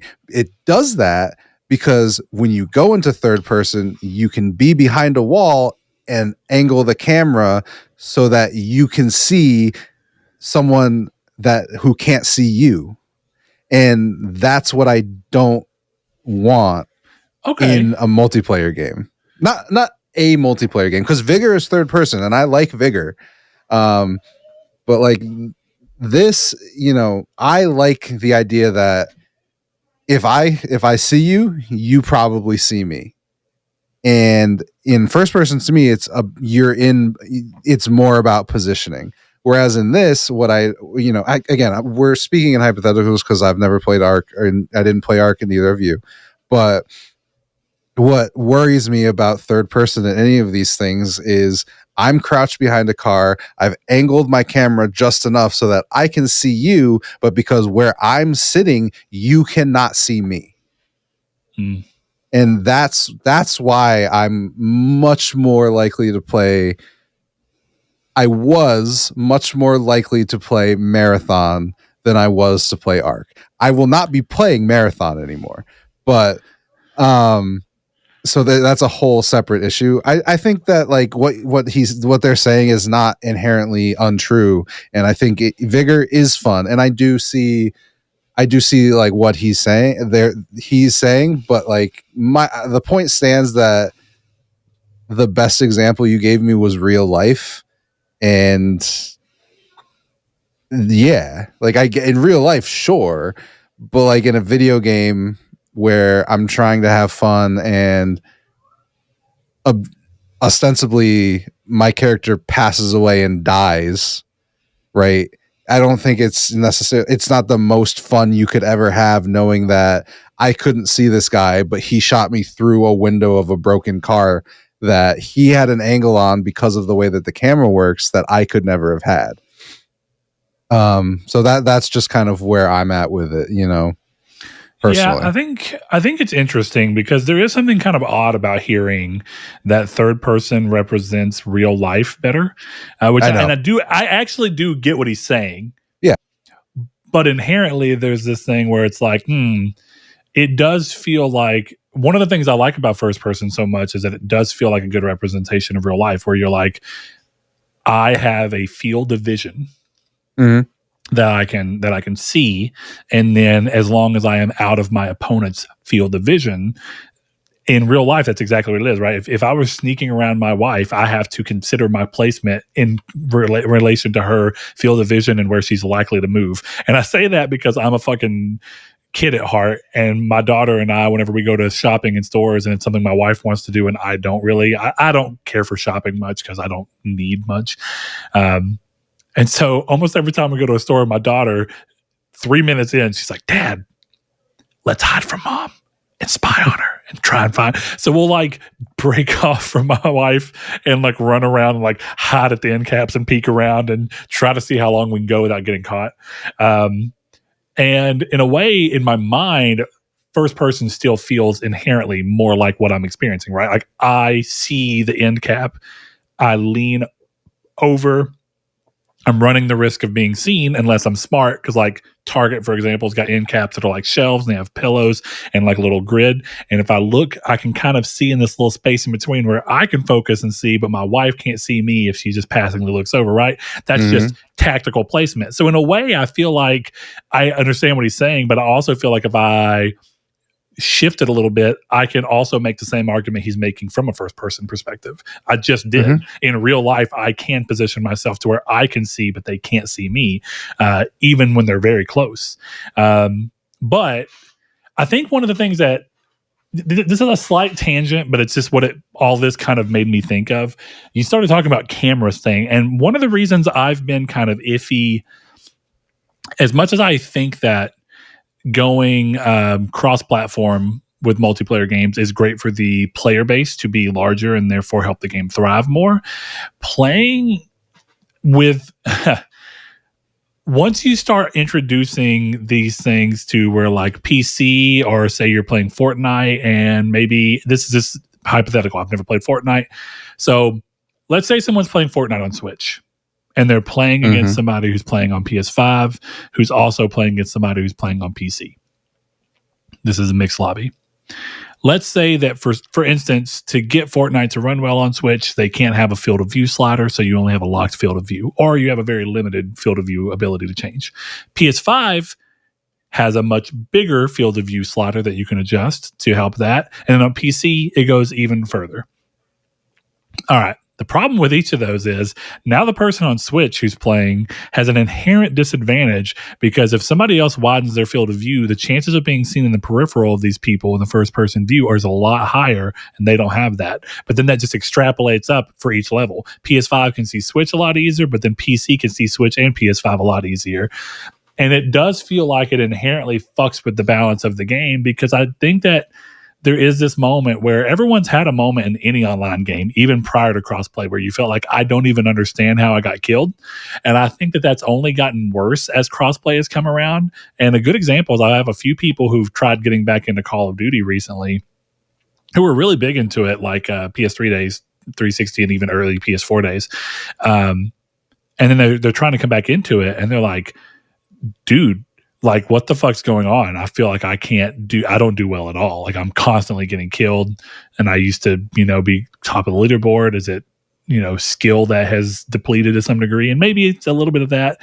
But then I had to go and be like, you should consider turning off cross-play matchmaking. You should consider having it to where it only matchmakes you with people who are on the same system as you. Because that only gets worse. That's just the field of view thing that we're talking about through this loop. Consider it further. On PC, you can get this game, on PS5, you can get the game running at 120 frames per second, which means you have double the amount of time and response window than the people on Switch do. All right. On computer, these people could arguably get it up to 240 hertz, maybe even higher. And that means they have 4 times the amount of ability to see and respond before your game ever even registers that they're there. And so all these things coming together, crossplay feels like a fucking double-edged sword. In one way, it supports the game, and in the other, it kind of fucks up the ability for the game to actually feel fair to anyone. And as someone who doesn't play enough multiplayer, I don't want to say that with a sense of absoluteness, but it's a little hard not to feel it. And as soon as my brother turned that off, he was like, "Oh, that helped a lot." He's like, "I'm still getting my ass kicked him, but he's like, he's like, I'm not getting fucking murdered." Yeah, and I turn off crossplay on every game I play except MLB. And the only reason I leave it on an MLB is because I've never, ever, ever lost to a Nintendo Switch player. Yeah. I've crushed every single one. Yeah, so there's plenty of reasons as to why all that stuff goes around, but I do think this is an interesting thing. I really like third-person and first-person shooters for vastly different reasons. One of the whenever we were playing Siphon Filter, or whenever I was playing Siphon Filter and whatnot, I thought, man, or even Wanted, Weapons of Fate. There is something so fun. There is something really fun about what having a third-person perspective can allow you to do in games. I just think it's interesting that I've never quite considered it having the impact that it does from tactics and strategy. And I really think that this is just where do your preferences lie? Because I think, like Chris kind of mentioned with Bungie, there are ways around everything, and clever players are going to find a way to make different things work. But I think you can build an argument that's going to support your preference to some degree. And I think that generally speaking, you just want to find what makes each game feel good. Because, like a good example is like the Uncharted 2 multiplayer that was really fun. And then the Last of Us multiplayer that's really fun is third-person multiplayer. And I would argue that the Last of Us third-person multiplayer for factions is very tactically driven. And I do think it works really well with the way it's set up. Yeah, and that's the thing. Like, I would never discount a third-person multiplayer game just off rip because it's third-person. But if I'm going to choose two in the same genre, I'm going to choose the first-person one. Yeah. So that is that. And that will move us into our first piece of news, which originally was our last piece of news. And that is Bungie and their shenanigans. So, as Chris put in the news, of course Bungie didn't lie to Sony. That's ridiculous. They're a totally stable and morally good company who's underwater and happens to steal all the time. So, as it stands, Bungie is under fire again, this time for allegedly using an independent artist's work without permission in its upcoming game, Marathon. Scottish artist Fern Hook, known professionally as Anti-Real, claims that Bungie incorporated her 2017 poster designs into the game's visuals without her consent. She identified her distinctive iconography and even her personal logo within the game's environment, website, and promotional materials. Hook shared side-by-side comparisons on social media, highlighting the similarities. Bungie responded by acknowledging the unauthorized use, attributing it to a former employee who included the assets in a texture sheet used in-game. The studio stated that the current art team was unaware of the inclusion and is conducting a thorough review of all in-game assets, especially those contributed by former staff. Bungie has reached out to Hook to address the matter and pledged to implement stricter documentation practices to prevent future incidents. This isn't the first time Bungie has faced such allegations. In 2024, the studio admitted to using fan art for a Destiny 2 themed Nerf gun without permission and compensated the artist. The repeated incidents have raised concern about Bungie's asset sourcing practices and respect for independent creators. Marathon is scheduled for release on September 23rd, 2025 across major platforms. However, this controversy could impact the game's reception and Bungie's reputation in the gaming community. Chris, earlier you made a pretty bold statement. You went from saying that you will no longer be playing Marathon, and I think it is fair to assume that that was in connection to this. So are you essentially boycotting Bungie for the foreseeable future? I wouldn't call it a boycott. I think the biggest thing for me is that I liked Marathon, but it seemed like I was in the vast minority coming out of that alpha. And after all of this, after the response that Jesus Christ, sorry, the response that the communities had to the alpha and kind of to Marathon in general, and then this happening, this is already annoying because this is so blatant to the point where I don't know if have you looked into this at all? Have you seen like some of the images? There's one I image. didn't know that this happened, but that's literally it. There's one image that's such a direct copy that Anti-Real's signature is in it, and they didn't finish covering it up. And it's one of these things where it's like, it's just like it's really gross, and it feels bad as someone who wanted to play it. And it's one of these things where like, now I know my friends aren't going to play it. And it kind of how I felt about Concord before I ended up buying it, because I just had to know. I don't think there's going to be much of a community around it. And, and the thing is, like, their response has been bullshit, because you want to know what I think of their former artist took it and ran away. I think a big old that sounds like bullshit, because the director to this game has been following Anti-Reals for fucking 8 years. And I will give Joseph Croft some credit, is that his art style is very close to Anti-Real. They're clearly close, in terms of their motivations and how they see and do art. But I don't understand. I honestly think the only way that they can fix this is to delay Marathon 2 years and completely change the art style, or fire Joseph Cross and bring this girl on as in his place. That seems like the only two ways they can go about this to gain back any sympathy from the community. Because here's the thing, I'm not the first person to say this. This is not an original thought, but I think I would even be curious. What is the most interesting thing about Marathon to you on the outside? As someone who quite legitimately has zero just interest looking at the game, yes. Oh, I guess what you're trying to get me to say is the art style? Yeah, that's what I would have. I'm not trying to get. I think that's fair, given the now, of course, since I don't actually know the images in which they're being copied here.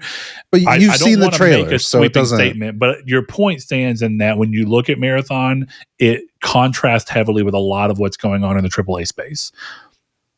Yeah, I mean, it's not even that for its art style. It's not even necessarily that granular, because I think even if you hadn't had that thought, most of the conversation around it was the most interesting thing about it is the art style, and then you find this out and come to find out that the art style is stolen.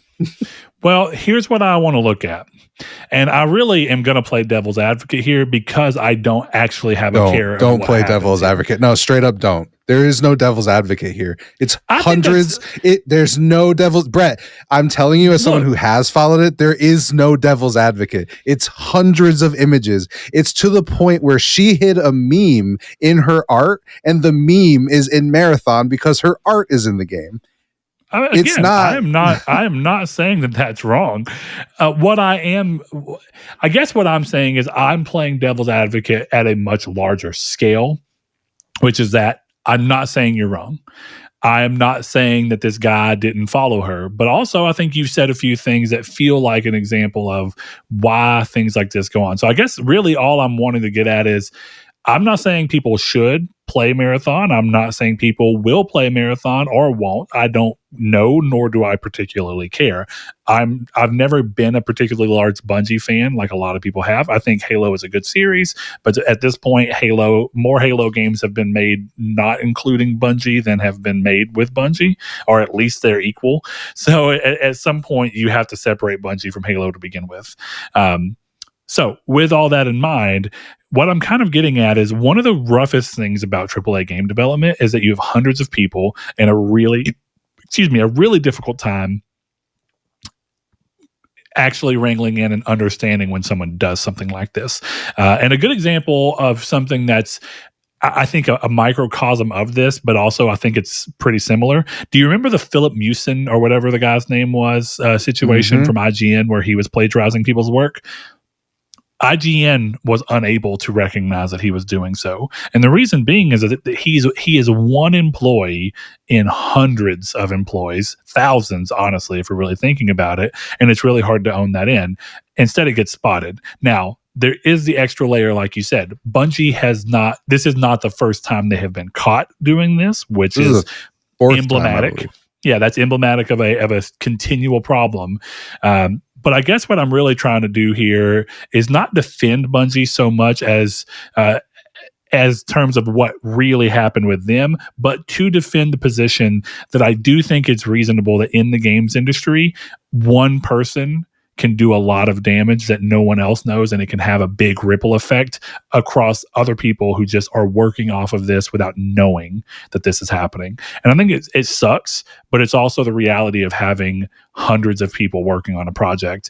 And you're right. Like you mentioned that the artist who's head of this right now, right? The lead art director, is that what it is? Mm-hmm. Okay, the lead art director follows the person who was plagiarized here, correct? And to be clear, multiple Bungie artists follow this person. Cool.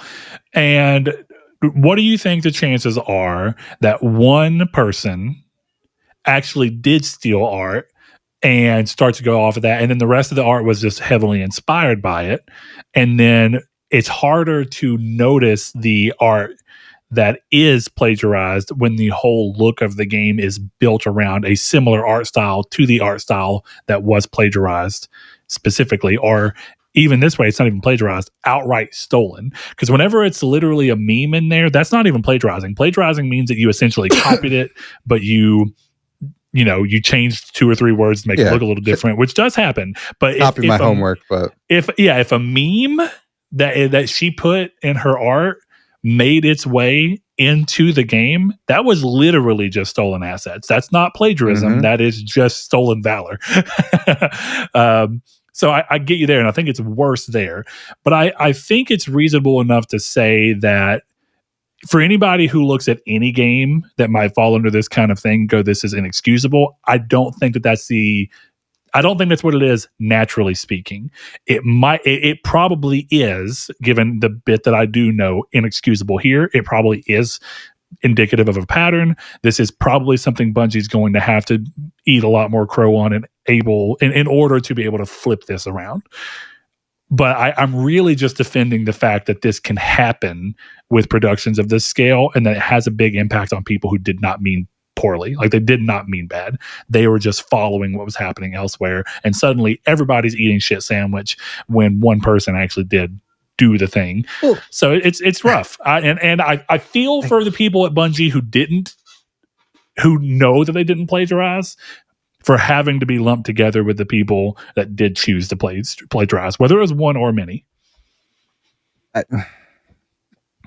I don't know. I don't know. I think everything you've said is reasonable until it's just, but that it you know what? I'm just going to be honest. I don't agree with anything you just said, because I agree to the point that the dude working on shooting is not to blame for this, but you think the entire art department? I think they should all be held responsible for it. Yeah. I'm not even saying that maybe they shouldn't be held responsible at a work level. It really does suck, but it's more that this is something where what you're talking about is like career standing in a large part.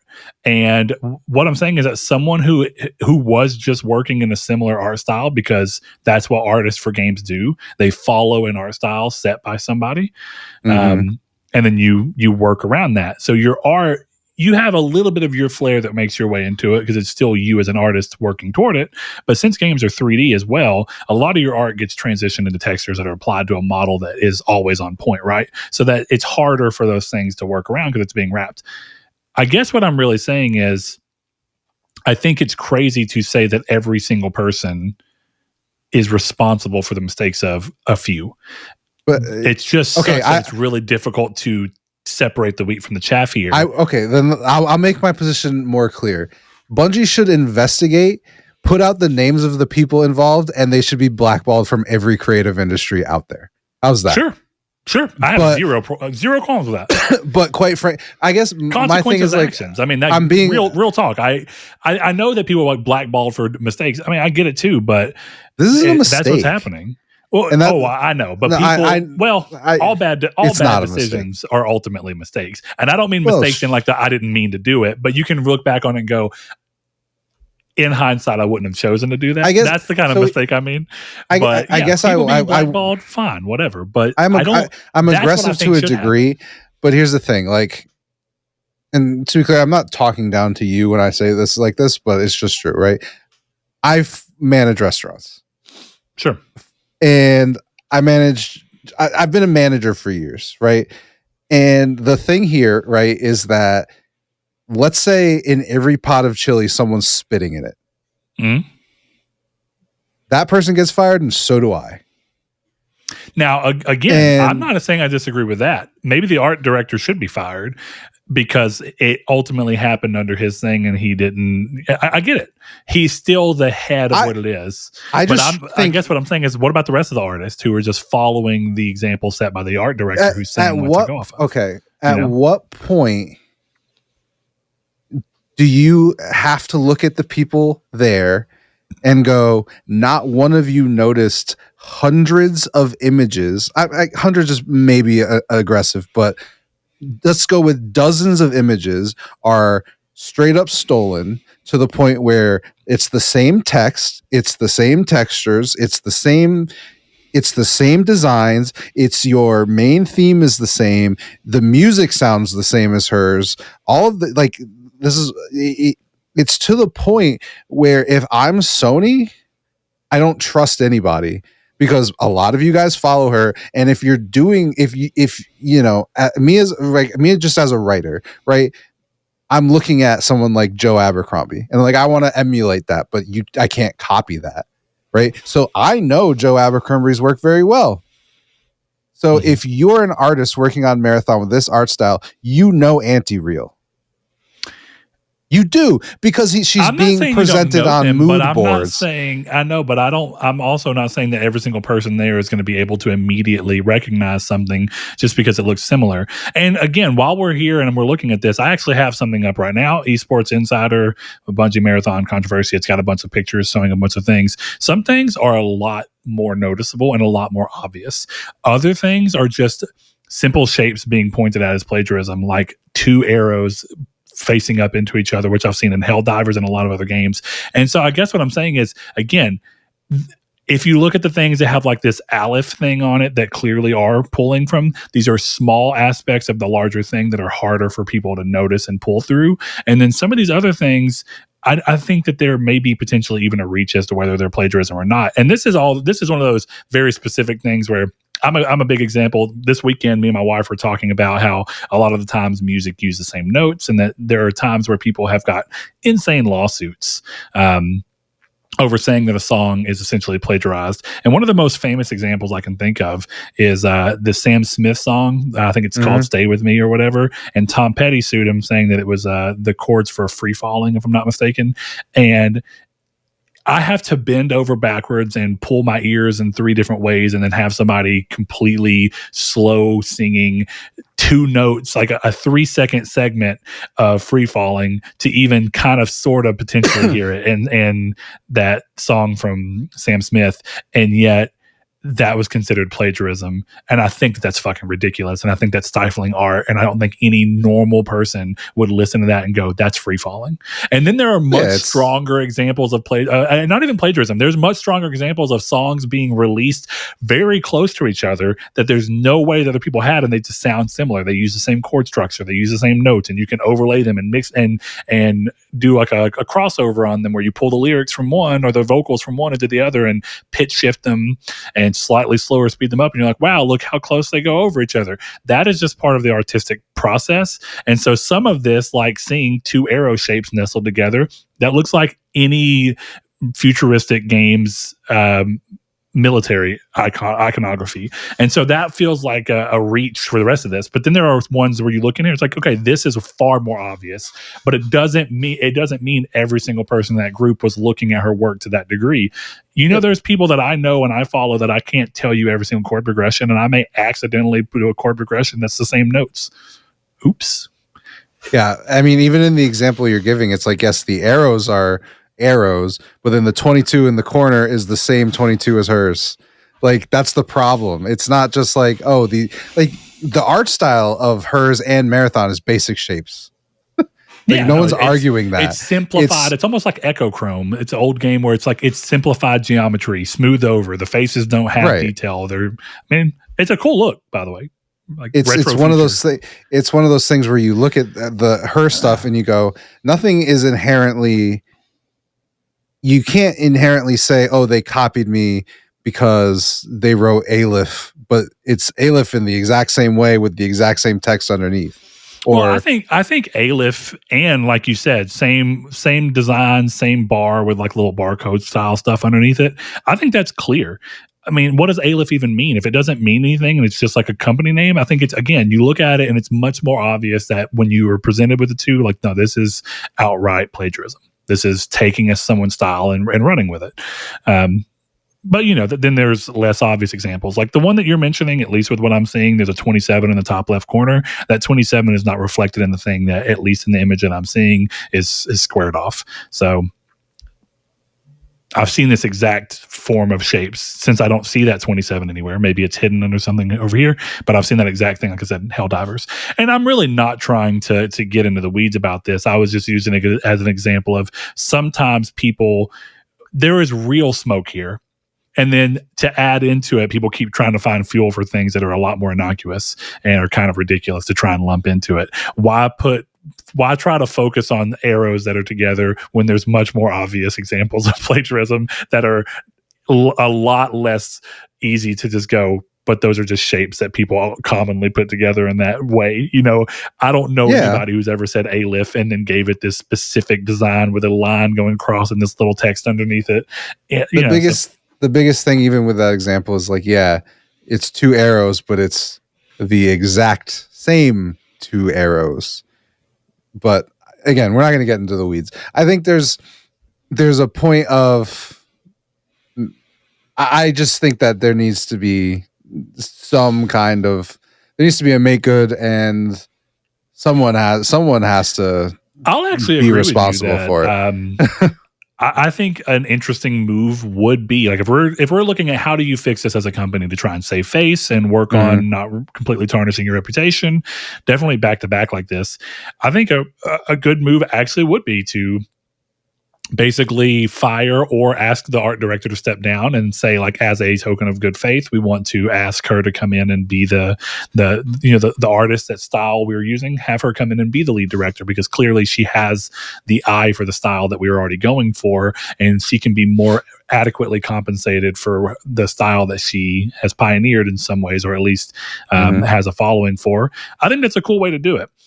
I guess I'm hoping that the entire art team, many of which who are just following a director who may have knowingly or unknowingly been following along with plagiarism, I hope that the entire art team doesn't get canned, because the game does look cool. It does have a cool art style. And I think that if you can do reasonable investigation and find who put names to what, and I think if any of these assets should be able to be flagged back. If they know it was from an employee who's no longer with them, then that means all assets are signed by whoever's creating them and placing them into the server. Therefore, you should be able to do a pretty basic operation of figuring out who is guilty and who is not, and get rid of the people. Don't throw the baby out with the bathwater. It's a classic saying, but I think it's a fair one. You don't throw out the good parts with the parts that were bad. Yeah, I don't know. That also depends. To go back to your thing, spit in the chili, you got to throw the whole thing out.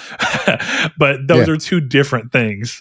And I don't think that the entire art department is one congealed substance. They are clearly different people with different motivations who were being asked to do something. And I don't mean plagiarism. They were being asked to make things of a certain style. And it's unfortunate that some of that style was aped by a different artist. Yeah. Of course, from a different artist.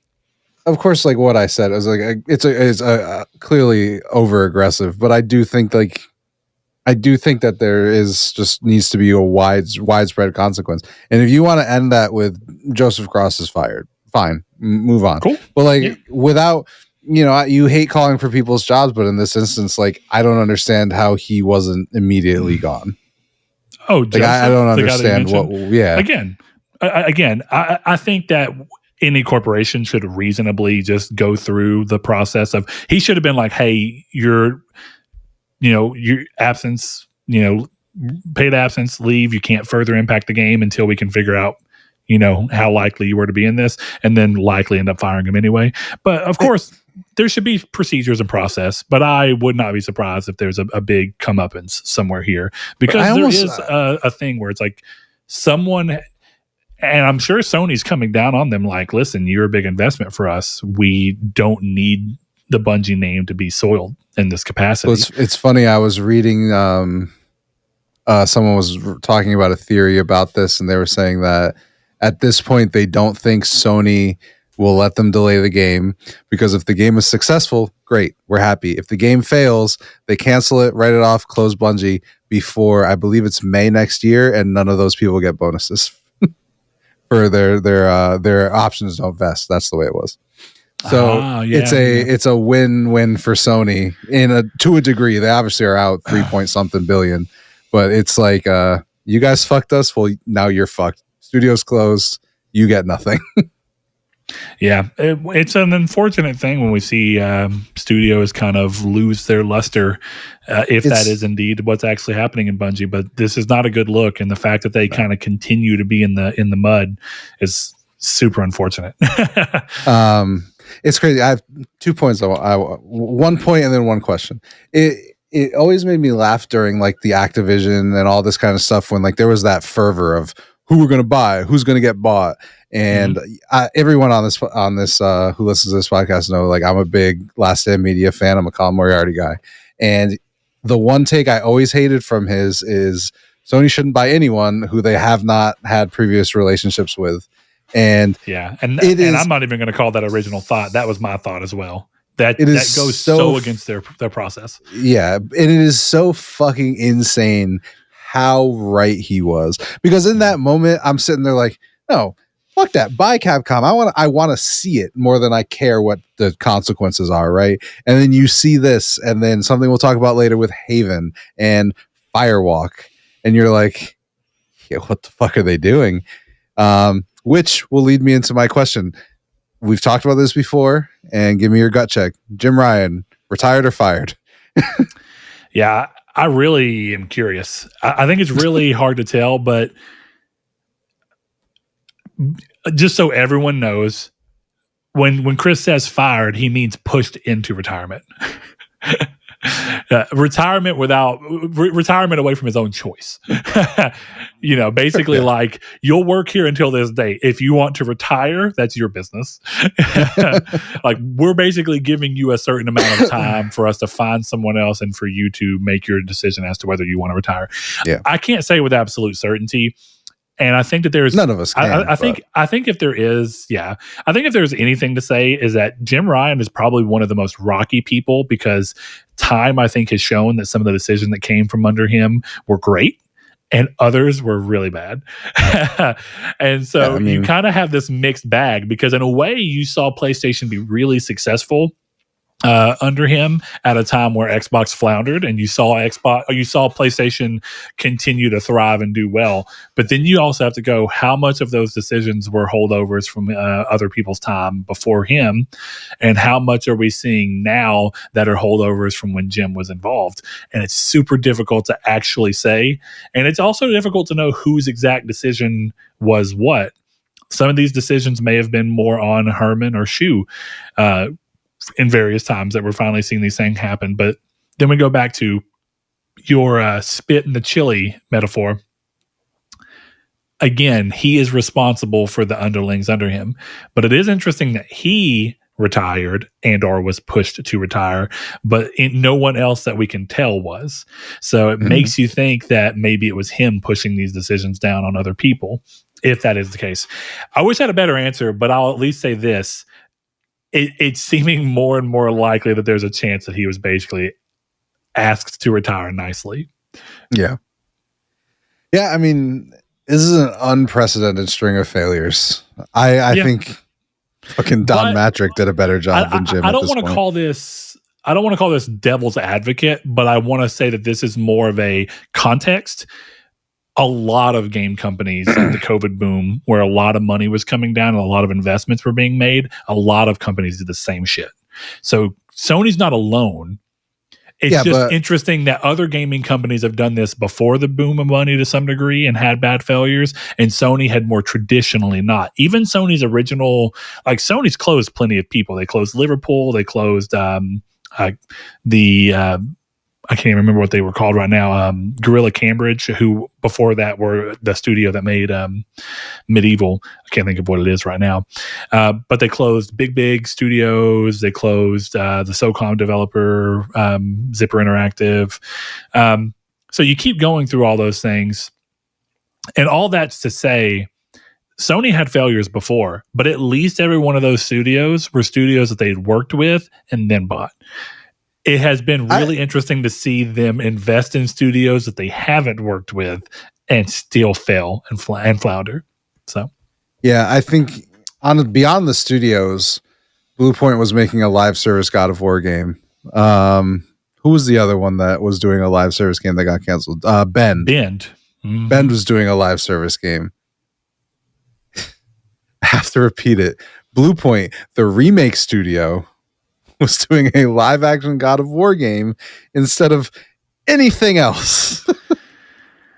So are you using that to point towards that being pressed upon them?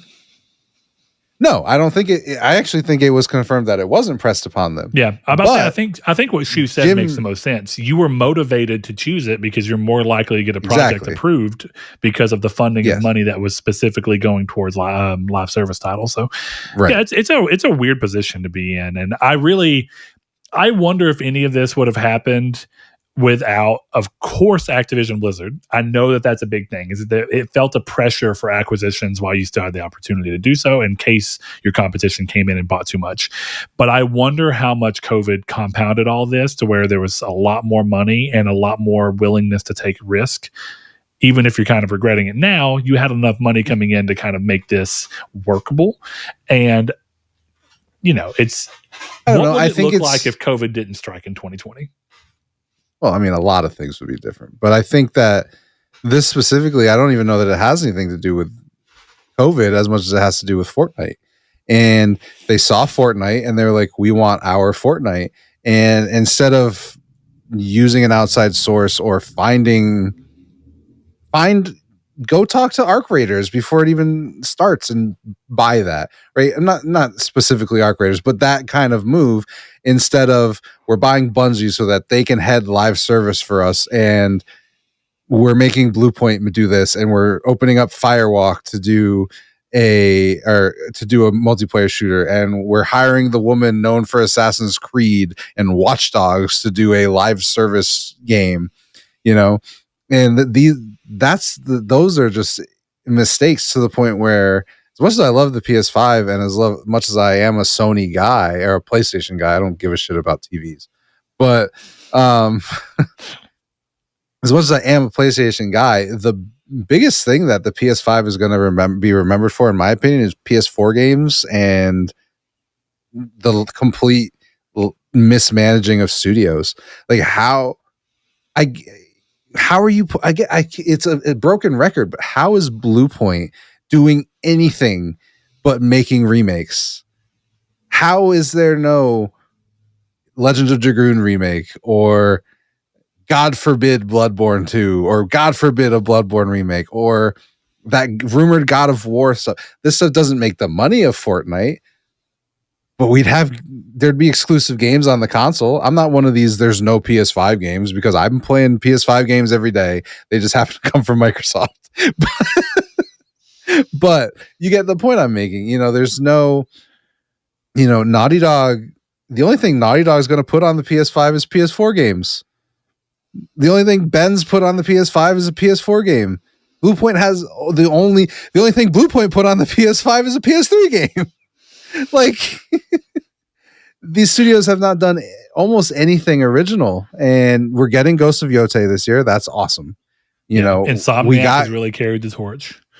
Yeah, and they haven't gone in when was 2020? Was that Spider-Man 2 or was it 2023? No, I don't remember when it came out. Okay, yeah, I don't know why I had 2020 in my head, but like they're not going to go for a while. Wolverine's seems dead. Like, I don't know about that. I mean, genuinely, I don't know. They haven't said anything, so it's that's my point. What's going on? They announced it at the launch, and they haven't said a word. And that's Physint was announced way too fucking early, as we're going to talk about. So we'll my point being is that I agree with you. I really do, but at the same time, I think COVID still plays a part, because what happened is people had excess money that they were wanting to invest, and that means that people were investing in Sony, and Sony had more money to invest towards things. But since the people investing in Sony were wanting to see the returns that games like Fortnite would bring, and that's what brought them to the gaming with their investment to begin with, you see Sony pushing to be like, hey, this is money we got invested specifically to push us towards trying to get the same returns, and people are just choosing us as their avenue to have these investments come through.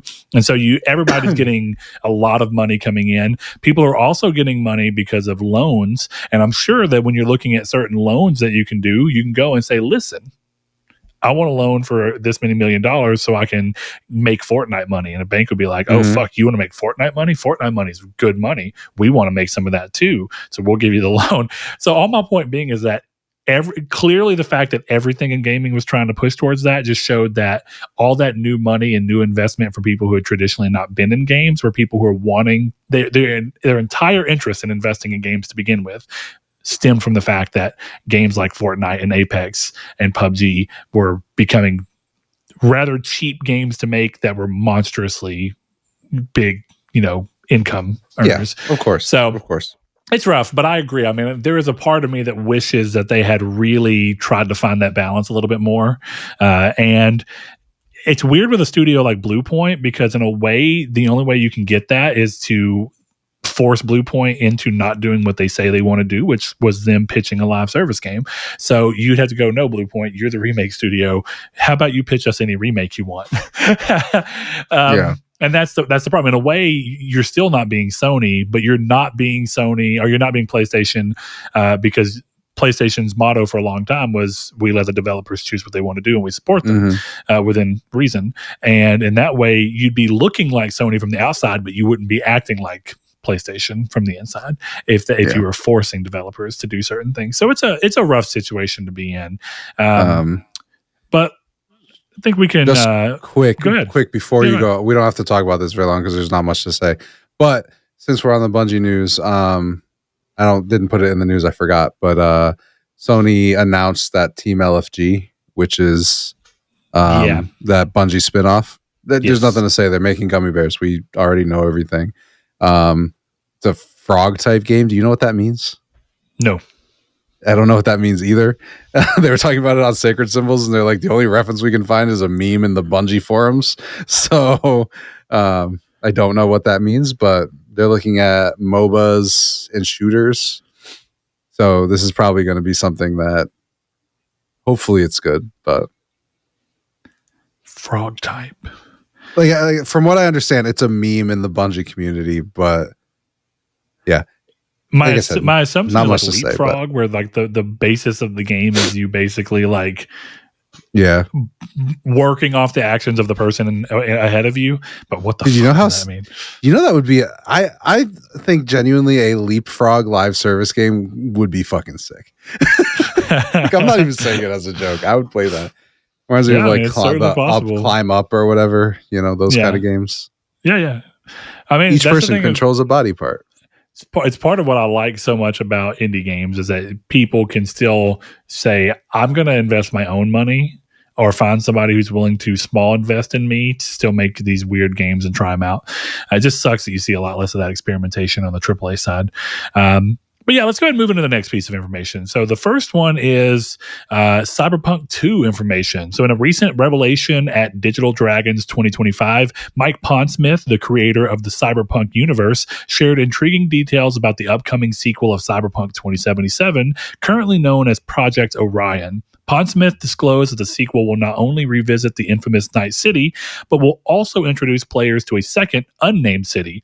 He described this new locale as feeling like, quote, Chicago gone wrong, suggesting a gritty dystopian environment distinct from the neon-lit streets of Night City. While Pondsmith isn't as directly involved in the sequel's development, he remains engaged with the project's progress. He mentioned reviewing scripts and discussing new cyberware concepts with the development team. indicating that the game is still in its early stages. Speculation about the new city's identity has been fueled by in-game hints from the original Cyberpunk 2077. Notably, posters within the game reference a high-speed rail line connecting Night City to Chicago by 2080, leading fans to theorize that the sequel might be set in a futuristic version of the Windy City. Project Orion is being developed by CD Projekt Red's North American studios in Boston and Vancouver. The team includes veterans from the original game and the Phantom Liberty expansion. The sequel aims to deliver, quote, the most realistic crowds ever seen in a video game, end quote, promising a more immersive and authentically American experience, which has continued to be such a weird thing to say to me. I don't know what the fuck that means. What, the American experience? Yeah. And I think we've also seen that people, like I know that it's a little bit better because they're doing North American in Boston, but I don't know. The game was already built off showing a fucked up version of America's future that didn't matter if it felt American or not. This is better than like having Lucid make a Twisted Metal game when Twisted Metal is a very American franchise. Like if you think about what it's operating from. This is interesting. I'm excited for this game. I also think it's clear to say that this game is pretty fucking far out for anybody who had any 2030s. Any ideas. I mean, we would be really fucking lucky if this game gets announced by 2028, like more officially announced. Mm-hmm. I would think it's Witcher 1 remake, Witcher 4 Cyberpunk. That's the other thing is like just because they have different teams working on it does mean that it's more likely that these things will come quicker, but then they still want to stretch these out across multiple years so that they don't have 1 year that's massive and then 4 years that are like, what the fuck's going on? Typically speaking, companies that put out media like to spread their releases across different quarters and different years so that they have a more consistent revenue flow. Which, I mean, CD Projekt Red does have... what is it? GOG, isn't that theirs? Yep. So they do have income and revenue even when they're not doing games, which is helpful, or even when they don't have a game specifically releasing. But then they're also doing the classic, hey, we're releasing our game that couldn't run on the Switch too. So, I mean, they're getting there. They're doing pretty smart. I got to give it to them. So I think this is cool, but this is also just, I am choosing not to really take too much into this. It's nice to see that there's new information, but until we kind of get something, I'm curious to see what's going to happen with this being a spinoff, because a lot of beloved studios, almost always RPG studios that do satellite studios in a different area, the games come out and they're almost always beleaguered from the get-go. Good example, Fallout 76 was Bethesda Austin satellite studio, their game, and it came out with all sorts of issues, all sorts of problems, the way people viewed it and the way it reviewed, not good. Mass Effect Andromeda came from BioWare's Austin team, and that game also came out to not sell anywhere near what the series had done before and not review anywhere near what the thing had done before. And basically, it just goes on and on. It's also interesting that a lot of these studios are satellite studios in Austin. But yeah. I have to wait and see whether this studio is going to actually be a good fit, or if this is just trying to diversify to get products out the door quicker, but you lose the magic that makes your games feel like your games. And that's a really difficult line to kind of straddle. I think Rockstar used to kind of deal with that, but the way that they alleviated it is that the games that they put to different people were such different style of games that Rockstar North making one game and Rockstar fucking, I can't think of any of the other ones right now.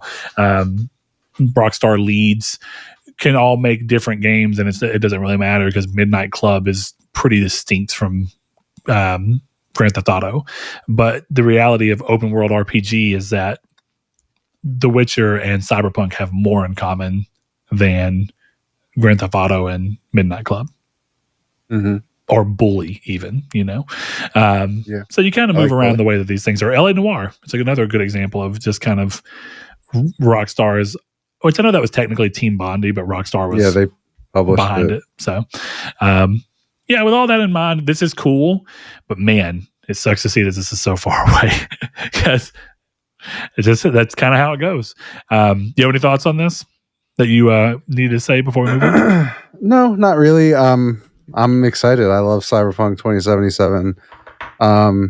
Honestly, more than I expected to the first time I played it. That second playthrough really kind of solidified it as one of the better games I've ever played. So I'm looking forward to this when I'm 40. Oh God. Yeah. Oh, rough. Well, the next game is also a game that I'm actually excited for sequel wise, but if the development link to the first one gave you any kind of indication, we're expecting a long wait here as well. Stellar Blade is coming out with a sequel as well, it would seem. Big news for action RPG fans. Shift Up has confirmed that Stellar Blade 2 is officially in development, and it might be arriving much sooner than expected. According to the studio's latest financial report, the sequel is slated for release between 2024 and 2027. This is fucking ridiculous. But okay. Yeah, I don't know why the article had 2004. 2024 is the year that the last fucking game came out. That's so stupid. What do you mean it's the sequel to a game that came out in 24 is going to release between 24 and 27? Anyway, with signs pointing to a potential 2026 launch, that's a remarkably quick turnaround for a modern AAA title, especially considering the launch of the original game debuted in April of 2024. The first Stellar Blade sold over 1 million copies and was praised for its stylish combat and visuals, though some critics noted the story was less compelling. The upcoming PC release on June 11th, hey, it's my birthday, will include 25 new costumes, a new boss battle, and enhanced graphic features like DLSS and ultra-wide support. PS5 players will receive some of this additional content via a free update.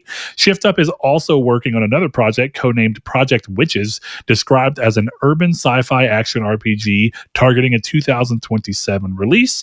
With Stellar Blade 2 potentially arriving as early as next year, Shift Up is positioning itself as a major player in the action RPG genre. Now, here's one of the cool things. Stellar Blade being made from a developer that is in Asia is great.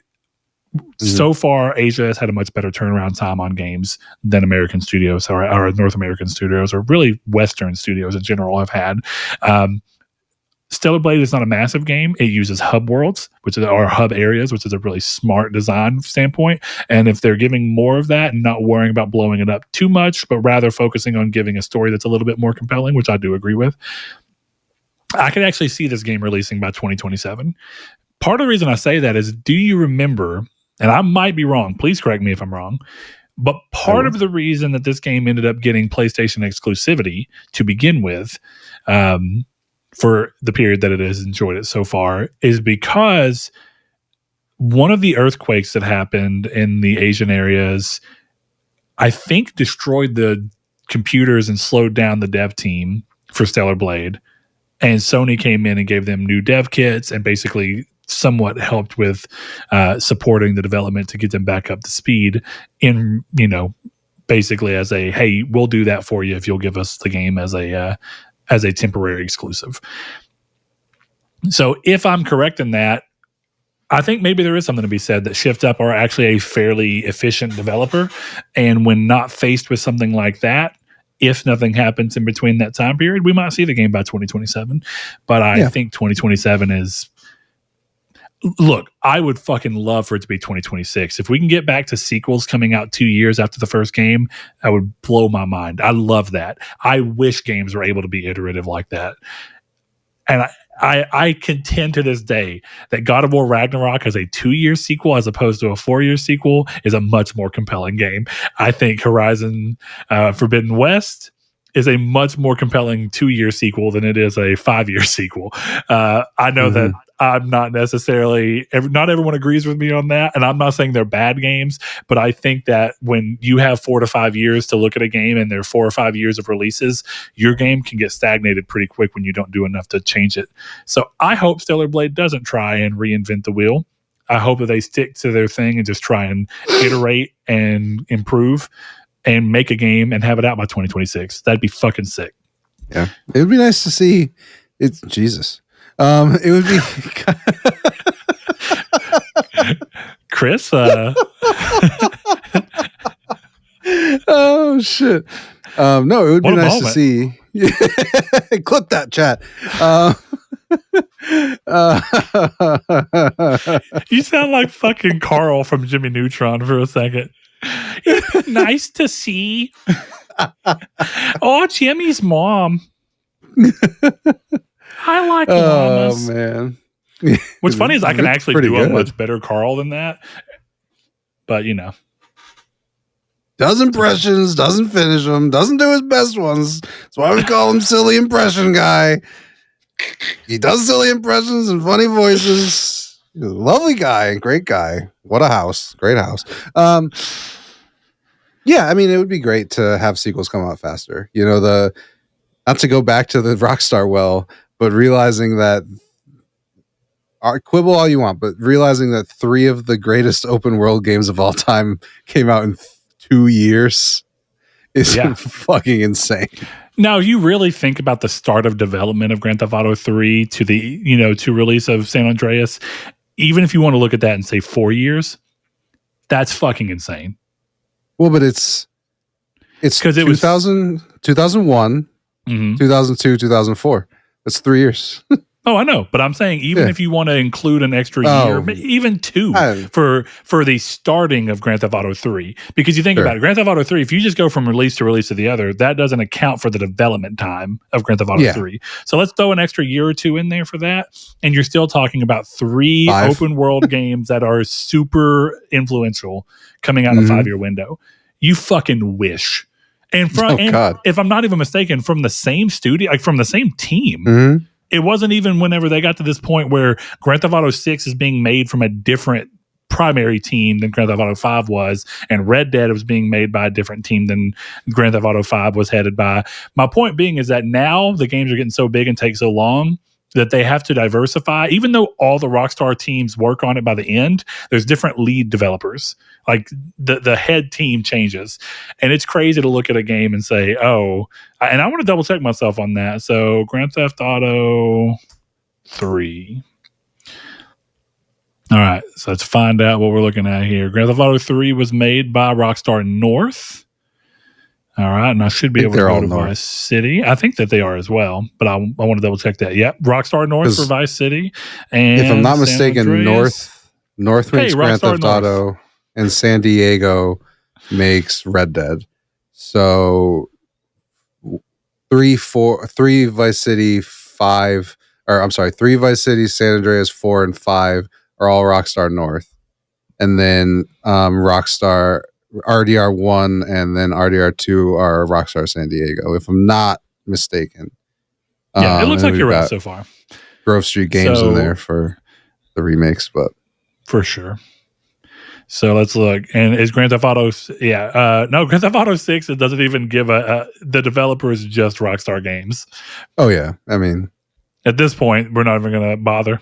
Well, I would just say that Rockstar North is lead on all of these, but they're not the. Well, no, Rockstar is working. Rockstar North has been credited for every other game until I got to 6, and 6 just says Rockstar Games. So you can only do so much with $1 billion or so. So yeah, right. Now I'm kind of curious to look through. So yeah, Red Dead Redemption 2 was also just considered Rockstar Games, but Rockstar San Diego did do Red Dead Redemption 1. Yeah. So we've gotten to the point where they don't even put the lead developer because there's no point. Right. It's just that's Rockstar. Rough. So yeah, no, it is really interesting to look at that. And that's what I say, like another good example is like, say what you will about Uncharted. I know it's not the type of game that Grand Theft Auto is, but the fact that you got 3 of Uncharted 1, 2, and 3 are super influential games. They had a huge impact on the games industry, and so did The Last of Us. And if you look, Uncharted came out in 2007, and The Last of Us came out in 2013. So in a 6-year window, or all 3 of them? Yeah, 6-year window. You came out with 4 games that are incredibly influential. I know that they're much smaller games, fine, but point being, what happened to that? And why do games that are not that still take this long to happen? That's what I don't understand. Why do games that should be, and a lot of it is that every game's open world. I was talking about how I was having a trouble figuring out what I wanted to play after Oblivion. I started thinking, well, I want to play Forza, but it's also still open world. And I don't really want to be in an open world right now. And then I thought, I can play Days Gone. Days Gone's in an open world. True. I can play Expedition. Expedition's not an open world, I don't think. No. But it's a dense game. So I was like, But point being is it's so hard to play anything without being like, oh, God of War. It's basically open world. Yeah, I think as toxic as this might sound to some people, the biggest reason is that it sounds bad. I don't mean it in a negative way, but it probably is the biggest reason is that the work culture in the video game industry is better. You're probably right. Like, well, which is weird though, because I still feel like even to this day we're hearing crunch is still happening. Yeah, but you're not getting the Rockstar Wives letters or anything like that nowadays. Yeah, you're getting the. You know what I am feeling a type of way about? You're getting I had to work 45 hours instead of 40, so my boss, I'm striking. That's what you're getting now, and I just worked 60 hours, so whatever. Significantly less money, but that's okay. It was cool though. The other day, yeah, the average income of a game developer in the United States is like $100,000. Yeah, I wish I was privileged enough to complain about 45 hours. I did see recently, it was kind of cool. Did you see the you've watched the Project Big thing of that's Uncharted? Oh yeah. It just popped up. Obsolete Sony just tweeted it the other day. I don't know if you follow them. Great follow, but they just tweeted it and I'm looking at it and I'm like, it's kind of cool to see it. Part of why I liked Marathon is because it kind of looked like that video. Unfinished. Yeah. And it's cool where you're like, okay, I looked at it at first and I'm like, what is that? And then you see the animations and obviously he's got the holsters and shit. You're like, oh, that's Drake. But it's cool to like see that and like, oh, this is what they were pitching after the PS2. And this alone must have just blown people's minds, dude. Yeah. No, I like seeing games like that too, because it's part of why I even enjoy like some of the YouTube channels that are like Beyond the Camera or Breaking the Boundary, whatever the hell it's called, where they mod the game cameras to pull them outside of the area. Yeah. That stuff's cool because it's just kind of like, oh, you get to see the parts of the games that they thought no one would ever see. Yeah. And so they treat them differently. One of my favorite things is like the Easter eggs that come from those. I love seeing that stuff. Like the GTA 3 has that sign where it says, you're not supposed to be here. It's kind of cool. Yeah. I love that stuff. All right, what's next, brother? What are we talking about next, my friend? All right, man. Next thing is, ironically, Naughty Dog. Hey. So Neil Druckmann, the creative force behind The Last of Us, and I think it's a bit of a stretch to say he's the creative force behind Uncharted. I guess he's the most recent creative force behind Uncharted, but even then, Bruce Straley was involved with The Last of Us 1. I don't know. That's a complicated one. I'm not trying to. I just want people. I want Bruce to get his what he deserves, and also Amy. Yeah, so throwing that out there. But Amy Raymond. Oops, sorry. That was Amy Raymond. They've got the same career track.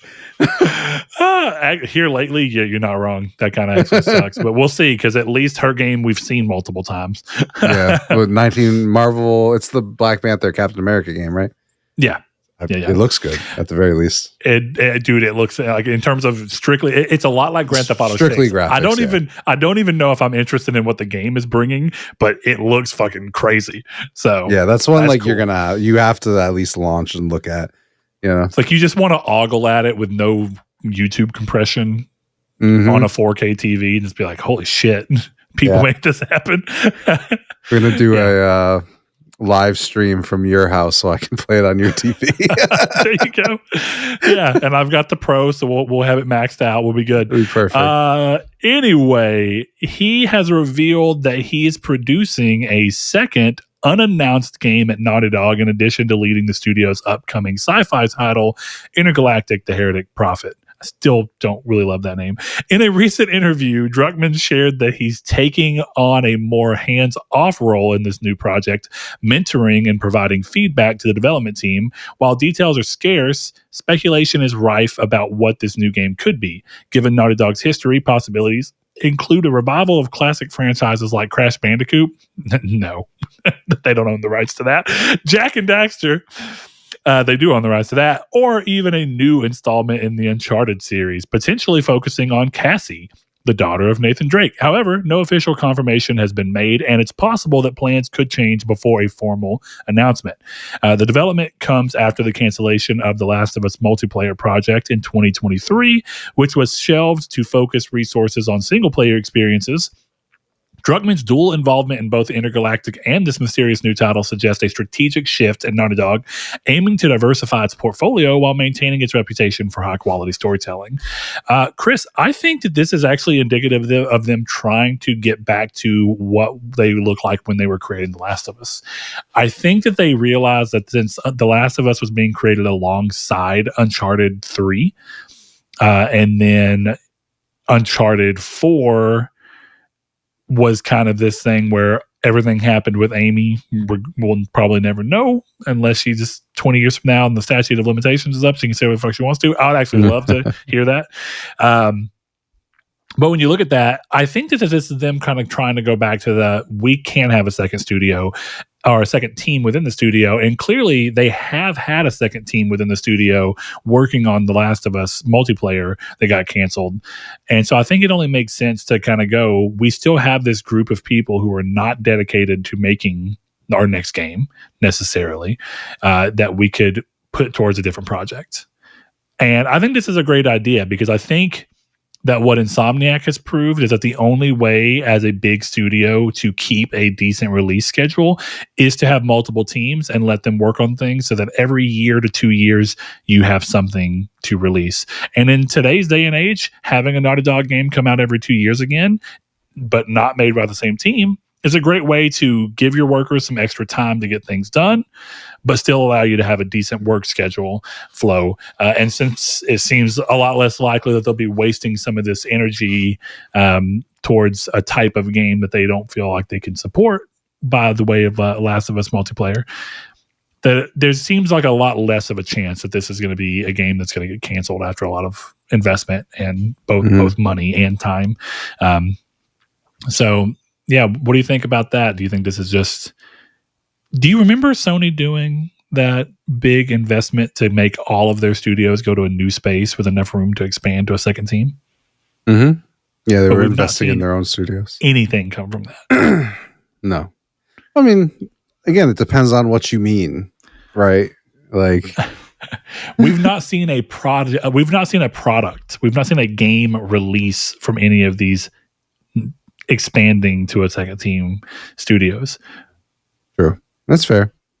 Yeah, the only one that we have was Insomniac, who already had the teams. Yeah, there you go. Okay, fair.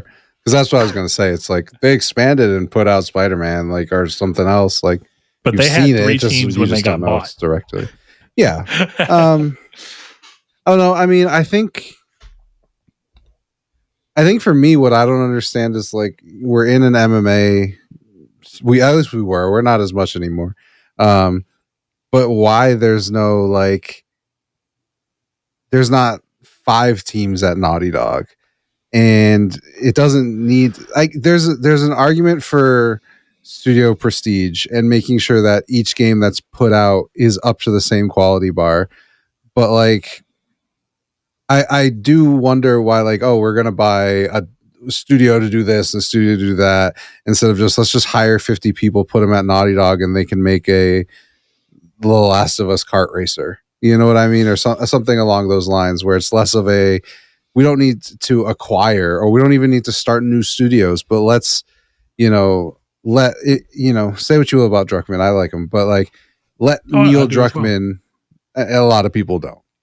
But I guess it really doesn't have anything to do with video games. Just, this is not a political podcast. I mean, you're right. It's not, so. Yeah. So I guess I've always wondered why there's not like we're just going to, instead of spending $3.7 billion on Bungie, how about we put $500 million into hiring and building a team that can support The Last of Us online, or, making investments like that. That's what I would love to see, why isn't Sucker Punch big enough to support doing an Infamous game and making Ghost of Tsushima? Why isn't Bluepoint big enough to support doing a live service God of War game and remaking stuff? Why? Well, I know why Bend isn't, but Bluepoint's actually, this is just something to throw out there. Bluepoint's a really small studio and always have been. Yeah. So it is important to think, like, you're right. I know what you're saying is to hire more people to throw at those studios, but I also think there's something to be said about like studio culture and making sure that, like you said, that the studio name means something when it's on a product. And I think that is important. Like, it works out for Rockstar because all of their teams work towards one game now. So you kind of just have that natural feeling of any game that says Rockstar is going to feel like a Rockstar game because it's just everybody working toward one product these days. But I think there's something to be said about, if Naughty Dog comes out with a game that just doesn't feel like a Naughty Dog game at all, that's weird. And it kind of goes back to what I was talking about with the spin-off teams from CD Projekt Red. Like, just because they're CD Projekt Red in name, what happens if we get the game that comes from that studio and it is good, which is cool, but it doesn't even feel like a CD Projekt Red? Then it's like you could have just been you could have just got a different name. Yeah, but I think I see what you're saying in terms of feel, but at the same time, right? Let's say Hades was a Naughty Dog game. Sure. Do you care that it doesn't feel like Uncharted? I don't care that it doesn't feel like Uncharted, but I think what I'm getting at is that even when you change genres, and one of the best examples I can actually give is Guerrilla. Horizon still feels like a Guerrilla game to me. Even, don't get me wrong, they made big changes, but they'd already done that once before, because Killzone Liberation is a very different game than any other Killzone game, and yet it still feels like a Guerrilla game. You still see their hand and the way that they approach things within it, even though it wasn't even a first-person shooter, which is all they had made up until that point. Yeah. So I get your point, but we also have to wrap that up with the counter argument that we've said before, that Naughty Dog's not even the same Naughty Dog that I fell in love with Crash Bandicoot. Mm-hmm. The ship of Theseus. I think I would be lying if I said that I can feel Crash Bandicoot in The Last of Us Part 2. Yeah, I mean, yeah, you can't, because you can move the camera.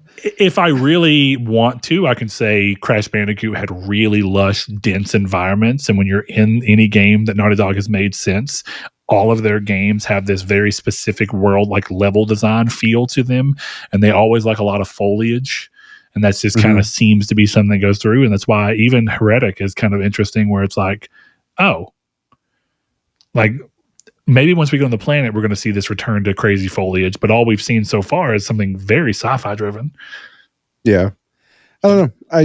Again, just a thought exercise, but in terms of I'm excited to see what a second Naughty Dog game, when two of them are coming out on the PS6 and skipping the PS5. So do you think it's that, or do you actually think it's a return to an existing franchise, or do you think that this is another Last of Us situation where someone had an idea and this is them allowing a smaller internal team to find directorial roles while creating a new IP? Because that feels like what happened with Amy leading Uncharted, and then Neil and Bruce being like, hey, we have an idea for a game. Can we be director on it? And go through that process. That feels like a good idea, because Naughty Dog does have to eventually diversify, I feel like. And they've always been known for diversifying up until the 2010s, if you really want to get there, and into this year. Naughty Dog wasn't a studio that you saw working on the same game for a decade, like the same series. They always moved. Yeah. I don't know. I don't really have a good gut take. I mean, I think the rumor was that Sony San Diego was working on Uncharted for a long time. That was the scuttlebutt. Yeah, their second team that they built out. Yeah, which I think makes sense, being real. Mm-hmm. Me too. Me personally, I think it would be I don't know if I want to use the word waste, but I think I would be disappointed to see Naughty Dog go back to the Uncharted well. I think Uncharted's great. I love Uncharted, but it ended. And go ahead and do it with Cassie Drake, but at what point are you better off just letting the next Tomb Raider come out and doing something new? I know they're vastly different feeling games, but it's already, we've already it's Jack Croft and all these jokes that people make. And I don't need to go back to Uncharted enough for me to prefer that over giving someone else the opportunity to become the next Neil Druckmann. Yeah. Personally, I'll tell you, my real hope is that we get to see, this sounds crazy, but I really do mean this. We're already seeing them kind of move a little bit more towards something action oriented rather than being so story oriented while still having that story element. So getting this kind of adventure feel into it with what they're talking about for Intergalactic, the Heretic Prophet. But my real hope here is that we see the same Naughty Dog attention to detail and storytelling chops applied to something with really in-depth mechanics, because a lot of the developers I used to love for RPGs have kind of faltered and floundered, and I actually think it'd be really cool to see Naughty Dog get to take the reins on a completely different genre, be it something like an RPG that is system heavy. Mm-hmm. You know, Uncharted just being more of what we've already seen from Naughty Dog is not bad, but I don't want to see them retread that ground, because I want to see them actually break out and do something different. The Last of Us was that. The Last of Us was like, hey, this is what you kind of recognize from Uncharted, but we're pushing it really hard. Yeah. You know, yeah, and Heretic seems to be doing that with The Last of Us 2, right? Like, The Last of Us 2 is a really fluid feeling game, and so it seems like, hey, you know what you loved about the gameplay from The Last of Us 2? We're going to move that into a world that we have the ability to have more fun with it, because we don't have to worry about being grounded in The Last of Us. I think that, like, again, for me, it's just like, I would be happy to play Uncharted 5, but I think I would be super disappointed if I see a Naughty Dog logo and I hear that, oh, God damn it, man. Like, fine, cool, great, whatever, exciting, good for you. I'll play it, I'll buy it, I'll platinum it. But don't go back to that world. Do something new. This is not an insult on Uncharted. I've platinumed every Uncharted game except Golden Abyss. I like Uncharted. But it's over. The ending of of Uncharted 4 is so good that it's like, why even go back? You know, if they're gonna go back, I would almost rather they take Caitlin Dever and be like, we made you a villain to all gamers by casting you as Abby, so we're gonna give you this Uncharted show, and the Uncharted show can be the continuation with Cassie Drake. But I don't need to see it in a video game. It's just opportunity loss. It's a loss of time that we don't need. Let them make a TV show. I don't give a fuck about TV. You can waste your time over there, but let's see something new. I don't want to be sad that in 5 years, I'm going to have to wait 5 years after Uncharted 5 for the next Uncharted, and then they're only doing The Last of Us, Heretic Project, and Uncharted. That's boring. How about finish The Last of Us, Intergalactic, the Heretic Project, and this third IP, and then rotate it through? It's what people talked about. Chris? What? Well, they closed down Ready at Dawn, and Ready at Dawn and Neil Druckmann and Naughty Dog were real big buddies. I would be more disappointed by that than Uncharted 5. This is hired in people to have Naughty Dog finally pick up the mantle and make the Order 1887. Here's the thing. I'll give you some credit. Had Naughty Dog made the Order 1887, it would be like one of the most popular franchises in the video game industry. Same story, but if it had gameplay in it, best game of all time. What's funny is the only studio that I think I even feel like I trust enough to do a game, like to do a sequel, if not Ready at Dawn, is Naughty Dog. They're the only people that have the type of storytelling chops that Ready at Dawn was hinting at. You know what I'm saying? Like they're the only people I can think of to take the mantle. Yeah, I agree completely. So it'd be kind of cool. It's not going to happen. So it's going to happen. But you know what? I don't think I would be. I think I would be more upset by Uncharted 5 than I would be more the Order upset, because the reason being is Uncharted has been, I don't want to say milked. Uncharted has gotten, it evolved, it went through its process, and it got to a spot. I don't really see a way to push it that much further without losing its identity. The like I said, Order Uncharted started something, but it never got to fully have its identity. So in a way, I get, even though you don't love it, it still feels like at least it's something that's trying to do something new and trying to form out rather than I like the Order Uncharted. So yeah, I would like to see what happens after that insane cliffhanger. Yeah. I'd love to see what happens after that, but wish casting. Never going to happen, so it's okay. Anyway, yeah, I'm curious if anybody else has any ideas. Let us know down in the comments below or hit us up in the Discord. Also, I'm curious, really, if Naughty Dog were making a new IP, that's not for you, Chris, but for the listeners. Yeah, if Naughty Dog's making a new IP, what do you want it to be? What kind of genre are we talking about? Like, what do you want to really let happen? Yeah, it's a community stake. It's a good one. All right, Physint. I don't actually know how you pronounce it, so I think it's Physint. Okay. Well, Hideo Kojima has confirmed that Physint has his upcoming action espionage game is still 5 to 6 years from release. In a recent interview with Le Film François, I don't know how you actually say that. Anyway, Kojima stated that development on Physint will begin in earnest after the release of Death Stranding 2 on the Beach, which is slated for June 26th, 2025. Physint was first announced during Sony's State of Play in January 2024 as a next-generation action espionage title and a brand new original IP. Kojima described it as a project that aims to blur the lines between cinema and video games, incorporating high production values and global talent. The development of Physint has faced delays due to the SAG-AFTRA strike in 2024, which impacted casting and performance capture processes.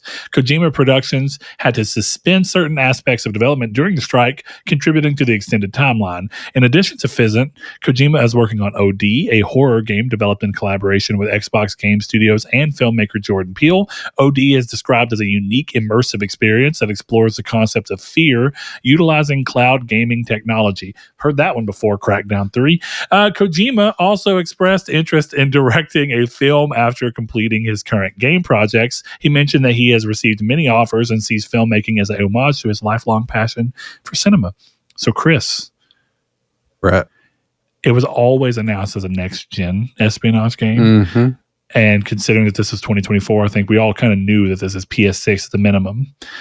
But I think most people kind of have this inclination of thinking that PS6 is probably like within the next 2 years, right? Would you agree? You think that that's kind of your gut? Yeah, I would think so. 27. So pushing this that much further out, we're talking 2030, a good bit into the life cycle. But if we also look, I know that COVID had its impact on Death Stranding 2, but Death Stranding 2 has been being developed for 5.5 years. Yeah. In some capacity. So, I don't know. I mean, to me, this always seems to me like the closest you could get to announcing you bought Kojima Productions without buying Kojima Productions. Do you understand what I'm saying? Where it's like a partnership that at the time of announcement is 7 years away. Let me put it a different way. If OD had never happened, this wouldn't be announced yet. Yeah, okay. I get what you're saying. Like, it still would have been happening behind the scenes, but they only chose to do it because OD showed, hey, Kojima's with Xbox, and Sony had to be like, Exactly. We still like, yeah, you got the game he was making for Stadia. That's a movie. We're getting an actual movie, and it's a game. And by the way, it's also kind of Metal Gear. Yeah. I think this is really cool, but this goes back to my long-standing thing of I feel like you got to be really careful about the way that you announce things. I don't know that this one's just awful. I think that the way they went about announcing it, calling it next gen, announcing it while he's clearly still working on Death Stranding 2, I never had any illusions that this was going to be anything earlier than 2028 at the absolute earliest. But 2030 doesn't really seem like that crazy of a push from that in my mind. So I think this is fine. I also don't know if Physint's even actually the real name of the game or if this is just a code name like OD is as well, or at least as OD seemed to have been. Whether or not it eventually becomes the name, we'll find out. So this isn't crazy, but like you said, this seems to be it only happens because Xbox had to tout their Kojima partnership. So PlayStation had to come back around to remind everybody that Kojima still works with PlayStation, not exclusively, right. But honestly, the more interesting thing about hearing the timeline is this is probably his last game.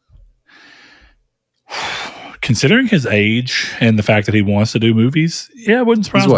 He's what, 63? I think something along those lines. I think he's mid. So this game comes out at 68. Is he gonna be making? Okay, so it comes out at 60. Okay, so maybe he gets Physint and Physint 2 out, and then we start seeing games from that USB that he's leaving in his will or whatever. You saw that story come out recently? No. He said in an interview that he gave his assistant a USB full of ideas for games for when he dies. I did see something the other day that was him talking about having a game where he thought it'd be a cool idea to have a game where as you took longer to come back and return to it, your character would forget things. And yeah, I heard that too.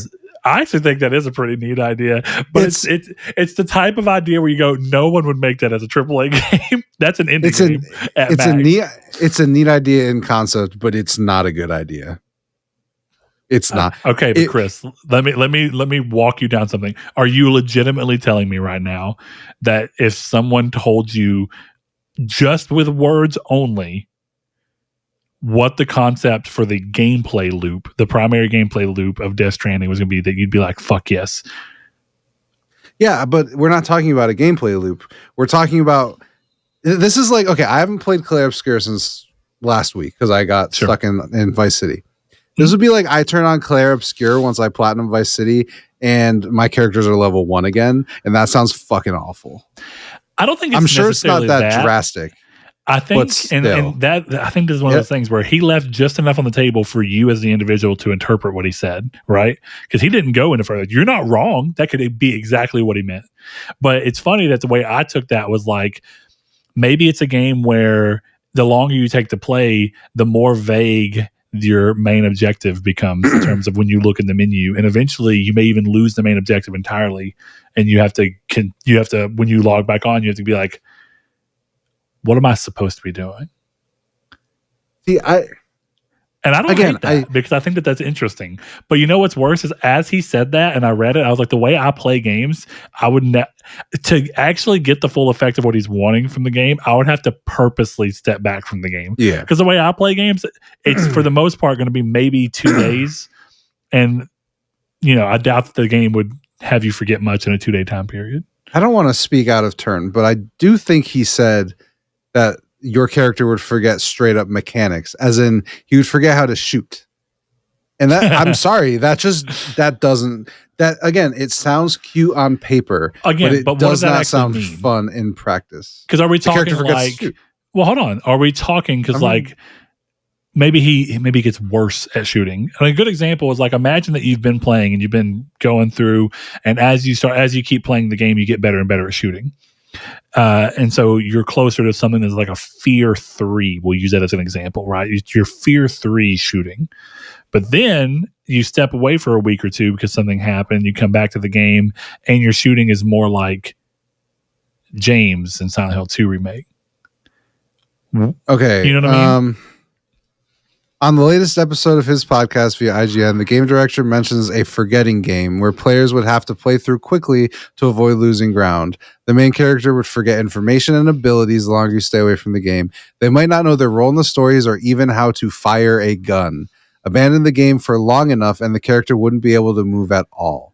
Players would have to take a week off of work or school to play it. So again, it sounds cute and I would hate it. Because what you're talking about sounds fine. What he's talking about sounds awful. Yeah. Well, this is one of those things where I imagine that once you start crafting it, you know how like in gaming sometimes they say finding the fun. So like you have a concept, but you have to find the fun in the concept at some point. And that's what that feels like to me. So he would find the fun by realizing you can't go quite that hardcore. The problem, to agree. The biggest problem to me with the idea is that you have to make a good game around it. Yeah. So, and you have to have a story that works with that, which is not impossible. That actually, I mean, it's not what's actually happening, but I feel like it's something akin to like what David Cage was doing with Fahrenheit, or Indigo Prophecy is what I know it as. It's not actually doing this forgetting thing, but it's breaking up the story in weird ways where you can frame the story in which the forgetting matters, and you can play off of it. But that's not his goal. His goal is to make you play quickly.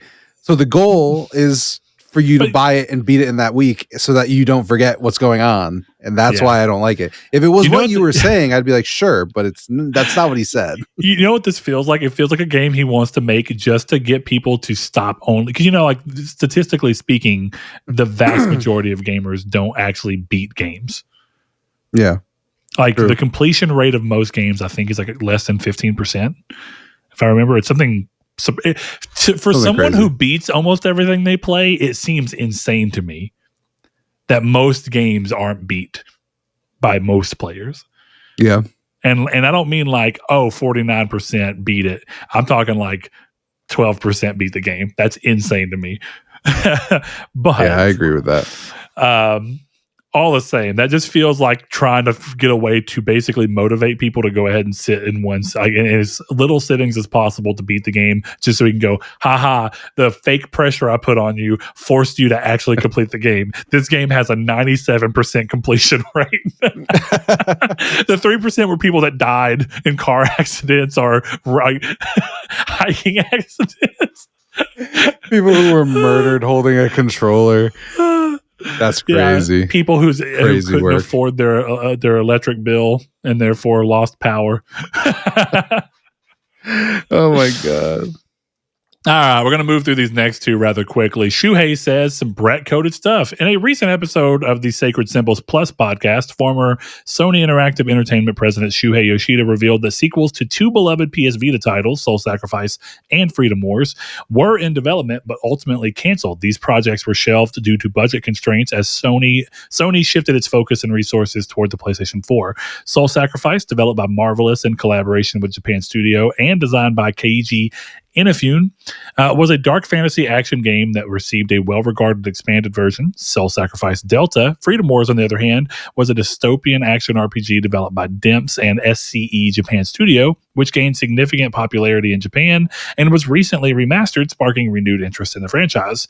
Yoshida's comments highlight the challenges Sony faced during the transition from handheld to home console gaming, leading to difficult decisions that left some fan favorite franchises without sequels that they deserved. Now, here's where I think that this is interesting. I understand this, and I even understand how it happens, but why not just do what they did with Gravity Rush 2 and go, these games are still ultimately games that can functionally work on PS4. Let's pivot towards making these sequels into PS4 sequels. I'm curious as to why that didn't happen. And in the meantime, maybe it just wasn't worth, or they didn't have enough connections to go ahead and port Soul Sacrifice and Freedom Wars PS Vita versions to PS4 to prepare people for the sequels to come to PS4. But it's sad that pretty cool franchises get left at the door just because of budget constraints. Yeah, it is. I don't have to be clear. I don't have anything to say about this. I only put this in for you. Well, thanks, man. I love those games, and there's a lot of games. I think what's interesting about it is that, like, I understand why Tearaway got a PS4 version, but the problem is that Tearaway was actually made to utilize all of the PlayStation Vita's tricks. And moving that game to PS4, almost everyone universally thinks that the PS4 version of that game is significantly worse because they had to make a lot more changes because the PS4 doesn't have a guaranteed camera. It doesn't have a back touchpad. It doesn't have a lot of the things. It didn't have a microphone. So a lot of the things that the original Tearaway used on Vita, and to a great extent, was just impossible. So they had to redesign so much of the game. Now, Media Molecule probably needed that work. But what I'm getting at is, why would you not look at a game like Soul Sacrifice that needs a lot less work to run on console and just go, hey, let's port that to PlayStation 4. You don't have to redesign anything realistically. Yeah. I mean, honestly, the games probably just didn't sell very well. So Soul Sacrifice sold pretty well, but it just depends on. We were also talking at a point where they started wanting games to sell significantly more. So, true. Who knows, man? At least we got Gravity Rush as a sequel, because Gravity Rush 2 is a fucking awesome game. It is so good. I can't believe that game even gets to exist. And it very nearly did not get to. Yeah. So if you haven't played Gravity Rush 1 and 2, they're both excellent games. Gravity Rush 2 is everything that Gravity Rush 1 did, but better. And it does a lot of cool stuff with the story. And since they knew that this was going to be their last game, they really just went all in on what they wanted to pull off with it. It was cool. Yeah. I will give... I didn't play Gravity Rush much. I definitely didn't play 2, but I will give Gravity Rush credit for having the coolest set of trophy icons of any game on the platform. Yeah, it's pretty sick. That's a game I actually need to go back and platinum. I've gotten pretty close both times. I just never did it. I've almost got I'm not super far from the Vita platinum or the PS4 platinum. Yeah, both. Why not, right? Get your 12 points for the competition. That's the problem with why you don't want to do it. I have more motivation to just play more Vampire Survivors and get the other 58 trophies I don't have. Whatever the fuck it is. Anyway, last thing that we have to talk about before we go to a question or two that we got from some of our listeners and patrons. In a significant development for PlayStation's live service ambitions, industry veteran Jade Raymond has exited Haven Studios, the company she founded in 2021. The departure comes as Haven's debut title, Fairgames, faces challenging following underwhelming feedback from recent external playtests. Sony acquired Haven Studios in 2022, aiming to bolster its portfolio with Fairgames, a competitive heist shooter described as a, quote, fresh, modern take on the heist genre, end quote. However, the game's reception during testing has raised concerns, leading to its delay until at least 2026. While Sony has not provided a specific reason for Raymond's departure, it has expressed gratitude for her leadership and confirmed that Haven Studios will continue under new co-heads Marie-Eve Denis and Pierre-Francois Sapinski. This development adds to a series of setbacks for Sony's live service strategy, including the cancellation of multiple projects and the swift discontinuation of Concord, RIP, shortly after its release. As Fairgames' future remains uncertain, Raymond's departure marks another chapter in her dynamic career, which has included leadership roles at Ubisoft, EA's Motive, and Google Stadia. Let me tell you, I am often surprised by people who are figureheads in the industry that continue to get opportunity after opportunity and are like chased after. And yet at some point it becomes you've not released anything. Everything that you have been involved in since your last release title has either completely failed or you stepped away from before it completely failed. This is weird. And I don't know what to say about this. I don't even really want to say it's an issue with Raymond. It may just be an issue with the type of game this is. Sometimes it's it. Sometimes conceptually, the game doesn't land well with the market. Though the existence of payday games being pretty popular makes you think that there's some kind of market for this. What are you thinking here? I think Fairgame's probably not doing too hot. Do you think it releases?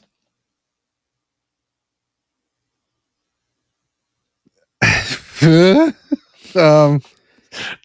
Allen? I think after what they did with Concord, I don't see any reason why they shouldn't just release it. And if it flops like Concord, refund it and write it off like you did last time. You're already this far in. It's supposed to be a this year game until it got delayed, so you might as well just let it happen.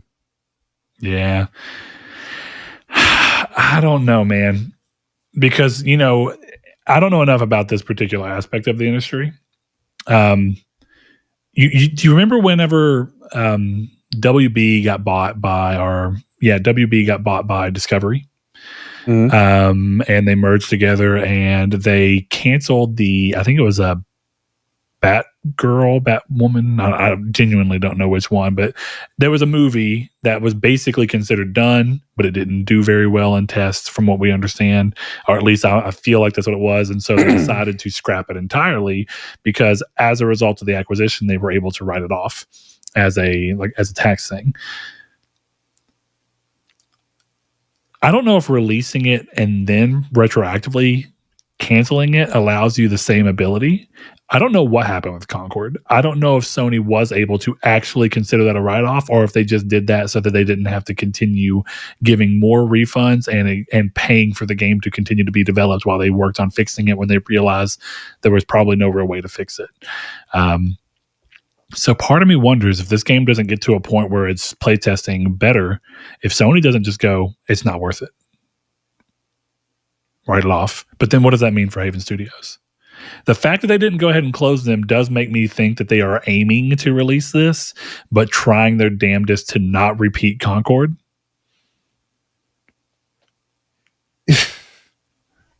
Well, I guess, yeah. I mean, that's probably true. I just don't necessarily think, like, outside of being a laughingstock, did Concord hurt them all that much? I don't know. And a lot of that comes down to you don't usually actually get the information. And I think part of the fact that no one could actually agree on how much Sony actually spent on Concord and Firewalk as a whole and full on goes to show that it's a lot of people just guessing. We don't really know how much money was thrown at it. And so to that end, it's hard to gauge. If it got as high as some people were saying, I would imagine Sony probably does view it as something that somewhat hurt them. Even if it's just... I guess I just meant public perception-wise. Well, and that's what I was about to say. Even if it's just damaging the synonymity where people look and go, PlayStation equals quality. And Sony has had that for a long time. One of Sony's biggest things is that when one of their exclusives release, generally speaking, it is an 8 or higher. It is very rare. Days Gone, part of what made Sony go, Days Gone, is that it was like a 7. Yeah. And they were like, that's not our quality level. And you saw what happened to Days Gone. Even though I still say that a lot of that was because of they chose to release Days Gone in a bad shape. It wasn't the game's content. It was the game running poorly and having huge issues that knocked it a few points. But all that saying, this makes me wonder why Sony doesn't just go, we're fucking out. And the only reason I say that is because Sony has said that they're out on other venues before, like handheld gaming. I just think that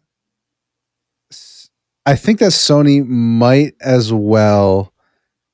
Again, I don't know any of the budget stuff, but I feel like they might as well let it go out on the off chance it does catch an audience. Because here's the thing: what if Fairgames is huge? Let's not even say huge. What if Fairgames is medium sized? Right? That's still probably good enough to eventually recoup some money. So there's no reason to not let it happen. Me personally. I mean, I kind of get it. It's like at this point, you want to see at least some of these investments happen and just see if they have a chance to do anything. Because I think part of it too is that you never know what game is really going to blow up. And a good example of that is like Minecraft didn't blow up immediately, but Minecraft is one of the biggest IP out there now. Yep.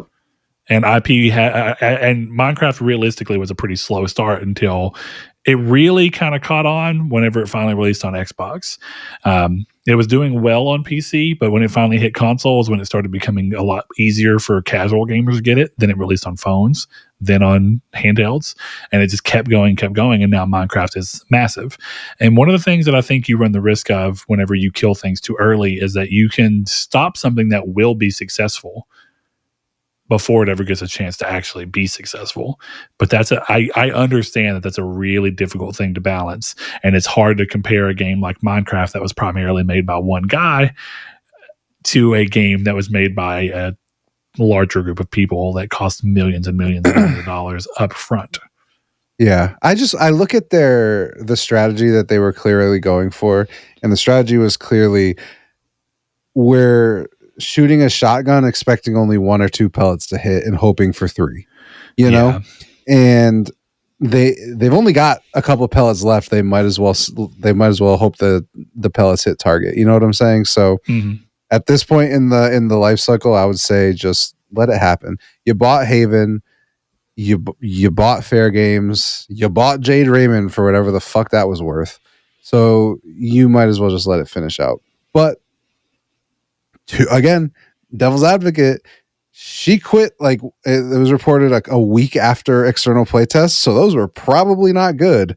So maybe then, yeah, you look at that and go, oh, maybe we just do cancel it. I don't know. But concept wise, I think they keep it going. If I were seeing the game, maybe I would think differently, but I'm not. So you're not, and that's the hard part for us. But going back to my thing, I actually want to move to a better example. Not the exact same, but a better example. So instead of using Minecraft, let's actually use one of the most popular IPs in gaming right now as an example. Fortnite. Fortnite came out and had like a full year, maybe a year and a half before it chose to do the Battle Royale thing. And just going back to our plagiarism conversation as well, they just said, what if Fortnite incorporated PUBG? And thus was born, thus transformed Fortnite into a pretty lackluster release from Epic into one of the biggest IP of all time, because they gave it time, continued to invest in it, and let them take creative risk, sort of. I don't know if copying one of the fastest growing games by way of PUBG at the time, being a studio that had infinitely more money, was that a risk? Was a risk. But point being, you made a fundamental change to what the game was, and now no one, I'd say maybe 10% of the player base of Fortnite even knows that it was a fucking base building, like crafting game, survival game before what it is now. What's funny is I played in the beta for Fortnite when it was a crafting game, and I thought it was bad. My buddy Jonathan and his friend Dylan were playing it. They bought it day one, I remember, and I was looking. I was like, okay, this doesn't necessarily look like my speed, but who knows? I'd never played it then, and I've still never played it once it became a Battle Royale. The only one of those games I've played at all is Apex. I guess I played a little bit of Call of Duty, but yeah, it's not a type of game or genre I'd go with a whole lot. But they're also gigantic games. Apex, Fortnite, all these things. And even if you want to go off of that, Apex doesn't exist without Titanfall, and Titanfall didn't do well. So it just goes to show how things work out. So maybe Sony will really deliver here. And maybe retroactively, Jade Raymond will be actually viewed as like still creatively involved with a game that may go on to be somewhat marketable and successful. So the last things that we have here, Chris. Ooh, what's last? Come to us from Discord. If you want to join us in the Discord and talk to us, day to day, in and out, about different topics, talk to us about things we have that we've said on the podcast, or give us questions and or topics that you'd like us to discover on any given podcast. You can find the link in the description below, whether you're watching on podcast services or listening on podcast services or watching on YouTube. The first question comes from RMG0731, one of our newer patrons. He says, are you a, quote, real fan of Borderlands? Per Randy Pitchford, will this be another wealthy executive line to be memed for years to come? So for anyone who doesn't have the context for that, recently, as gamers expressed concern about Borderlands 4 hitting that $80 price point, since games are consistently moving up, and we know that Take-Two is behind Borderlands, Randy Pitchford had a real Don Matrick moment, and I guess at this point sort of a Doug Bowser moment with Nintendo, and he said, quote, if you're a real fan, you'll find a way to make it happen. So Chris, I can tell you right now, I am not a real Borderlands fan. I have made that abundantly clear. Me too. And there is making it $80 is just working in the opposite direction for me. I might pick up Borderlands 4 on sale for $20 to try and play with you or some friends. Can't wait to download it off your account when it's $20. So. Maybe.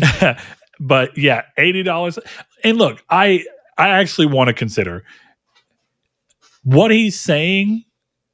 We all know to actually be true in the sense that, generally speaking, the reason people are buying fucking Mario Kart for $80 and okay with that, the reason people are paying $450 for the Switch 2, all of these things, the reason people are paying $10 for the fucking Welcome Park game on Switch is because people who consider themselves fans to that degree don't care what it costs. They're going to buy it. So in a way, I think he's saying something that we all know to be true, but feel like should never be said. Yeah, I mean, I'm of a couple minds because his comment is dumb, and it's like you said, his comment is exactly true. Because I remember when I was 17, Jesus Christ, and I went and bought the Grand Theft Auto 5 Collection Edition. I could not afford that shit, but I made it happen. And I think one of the things, I don't think this is something that people care about outside of Twitter. You know, people are like, "Oh, they ruined Borderlands." No, Borderlands is still going to sell millions of copies, but I don't think that an ultra wealthy, dude like Randy Pitchford should be saying that.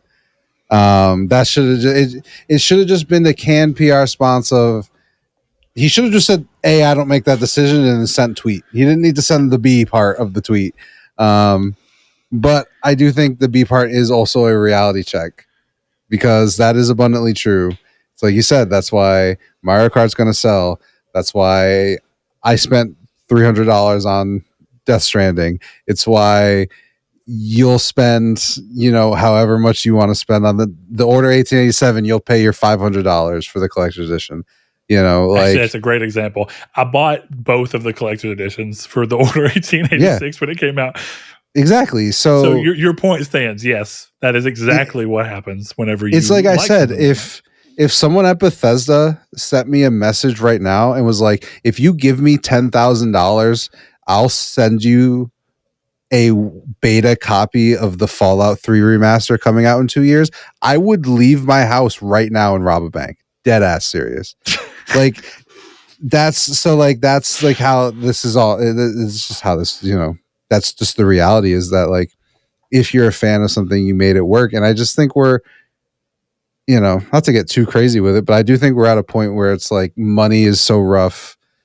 The economy is rough for people who aren't Randy Pitchford, that him saying that makes you feel a type of way. But the reality, and people have less spending power. Eggs are more important than Borderlands 4. I think that contributes. Even a $70 Borderlands 4, for being real. So I mean, that's just the nature. Yeah, I'm not complaining. I'll pay the $80, not for Borderlands 4, but for something else. Yeah, I get it. So I think that this is something that, had he said it, 2013, when it wasn't as bad out there, this was probably just people being like, "Yeah, it's true." Yeah, I think this is a really interesting example of why a lot of the times, and him being head of Gearbox helps, that he can kind of do these things, because he is known for kind of just speaking in the way he chooses to. But a lot of companies that have a lot of layers of PR would tell you not to say this, because you can say this by subtext. And you know how you say that? The exact wording that Nintendo's been using. We priced it at $80 because we felt that it valued there. We felt like it had the value to support that price point. Yeah. What you are saying in the subtext is, if you want it, you'll find a way to spend the money because we have told you that we view it to be that value. Now the question is do you value it? Exactly. That's the thing. Everyone has something they'll pay an exorbitant amount of money for. Yeah. Whether it's a video game, a hooker, a baseball card, a Pokemon card, a car. Yeah. Everyone has something. Yeah. You know, so if you are a real fan of Borderlands, you will figure it out. But also, Randy, shut the fuck up. Yeah. Nobody cares about your rags to riches story about a $90 Sega CD game. Nobody gives a shit about that because you could buy a bajillion copies of that game right now. So it feels like you're talking down to people when you're saying the reality. I've said basically the same thing as him on this show multiple times, and people might disagree with me, but they all know that I'm not a multi-millionaire. So it's just me talking from a place of what I feel is reality versus what they look at him and see privilege. That's kind of the difference. Yeah. In my opinion. Yeah. I do think that the environment we're in makes it worse, but I'm gonna be honest, as RMG pointed out, gamers at large for a long time now, going far back as the Xbox One launch and Don Matrick and his we have a product for those people. It's called the Xbox 360. Hey, Doug Bowser said it too. I'm not gonna lie, that's still also, I think it's a terrible thing to say, and I think it was really ill-advised to say. In a weird way, I kind of respect how fucking cold of a line it is. I mean, it is. That's the thing. Like, I am by no means saying he should have said it, and I do think that part of the reason he was ousted in the long run was because of shit like that. But at the end of the day, he's kind of right. But I think it's also important to say that the people who are saying like, hey, this system being always online for people that don't have internet, that causes an issue, they were right too. Both people can be right. Yeah. It's just rare that you see people be that ballsy because he is right. As far as Microsoft were concerned, that was their policy at the time. And that if you didn't want that policy, they still did have a product in stores that you could buy that serviced you perfectly. Didn't let you play all the newest games, but you know. Yeah. Yeah. So, I mean, there is also a part of me that's like, I do kind of wish people talked more freely, you know, like obviously think about what you're saying, but there's a part of me that wishes Druckmann had just come out and been like, that's the story I fucking wrote. If you don't like it, don't buy it. Like, this is what I wrote. Yeah. Get over it. Like, I think in a lot of ways he does more, you know, not him specifically, but there's more harm done by being like, oh, I'm so sorry that you didn't like the message that are, you know, trying to PR it a little bit instead of just being like, fuck you. You know? And what I like about what you just said is it's not fuck you. It's you. No one's forcing you to buy this or play this. If you don't like what's happening, cool. That's fine. I wrote it. That's what I wanted to write. I'm going to stand behind what I wrote, and that's it. And yeah. And I think that there's a big thing to say. In a way, that is what Randy's doing, while also, I think the problem is that since he said it was not my call, he didn't need to go the extra route. I know that what he's doing is I know he was explaining that he had a similar situation, and $80.91 is a hell of a lot more money than $80 now. Just want to throw that out there. But point being, I know he was trying to do this as like listen, I've been here before too. So even if this is what happens, I didn't have any control over it. But in a situation where I was a real fan of something that I didn't necessarily have the money for, I still found a way to make the sacrifice work. But the problem is the position he's in makes it sound like he's basically saying, I also think if he hadn't said real fan, I think it would have gone over a little bit better. If he just said, for if you want to play Borderlands at launch, figure it out. Yeah, exactly. They'll find a way to make it happen. Yeah, but it reads like you're saying, "Oh, you're poor, not a real fan," you know, and that's not. So good. For anyone who wants to know, the rest of the tweet actually is the whole tweet is. A, not my call. B, if you're a real fan, you'll find a way to make it happen. My local game store had Starflight for Sega Genesis for $80 in 1991 when I was just out of high school working minimum wage at an ice cream parlor in Pismo Beach, and I found a way to make it happen. Objectively true. If he was anyone else and not in the role that he was in, I don't think this would. Again, The real fan wording's a little strong for anyone. That's the aggressive part. But for the most part, I think that what he's saying is there. But to answer your question, RMG, I do think that this will be memed for years to come. Oh, yeah. And I also think that this is probably going to be turned around on them if this game is anything short of excellent to the people who are big fans of it. Because there are people that weren't very happy with the writing of 4 or with the writing of 3 and want to see it do better. And I wouldn't be surprised if you start seeing this turned around on him. Just being like, we want better writing in Borderlands. If you're a real fan of your fans, make it happen. Yeah. Which is a great retort. How to make that work. Yeah, we got one more question, and we're scooching away from the realm of games for a second, Chris, into your career. Oh, good. So here we have it. Jehudi MD, longtime listener, longtime patron. He asked, Chris, hi, what is the strangest food item that you have cooked or consumed? I've eaten rattlesnake. Oh, shit. That's pretty cool. Mm-hmm. That was weird. I don't know if it necessarily fits the criteria, but I had a guy order a well done steak. We cooked it well done, and he sent it back because it wasn't cooked enough. So we put it in the way. Oh, let me finish. We put it in. I don't know if you know what a damana is, but it's basically a oven microwave. Okay. We put it in there for 5 minutes. We sent it back out and it wasn't done enough. We fried it, sent it back out and it wasn't done enough. And then my chef at the time took tongs, and we have fire burners. So he took the steak and held it like he was fucking roasting marshmallows over the fire for about 10 minutes on each side. And then the guy said it was the best steak he's ever had. So that was the weirdest food I've ever cooked. Yeah. What? Well, this goes to the second half of this question, which is, Brett, have you consumed such item? And if not, would you? I would tell you unequivocally, no. I would eat rattlesnake. I'd give that a try. Yeah, sure. Yeah, it was cool. For sure. I'll tell you one of the weirdest things I've ever eaten, just because someone said they dared me to and said I wouldn't. And I was like, I fucking will, because it's just food that doesn't sound like it'd be good together. I took a chewy Chips Ahoy, put a slice of American cheese on it, and put a dollop of ketchup on top. And here's the worst part.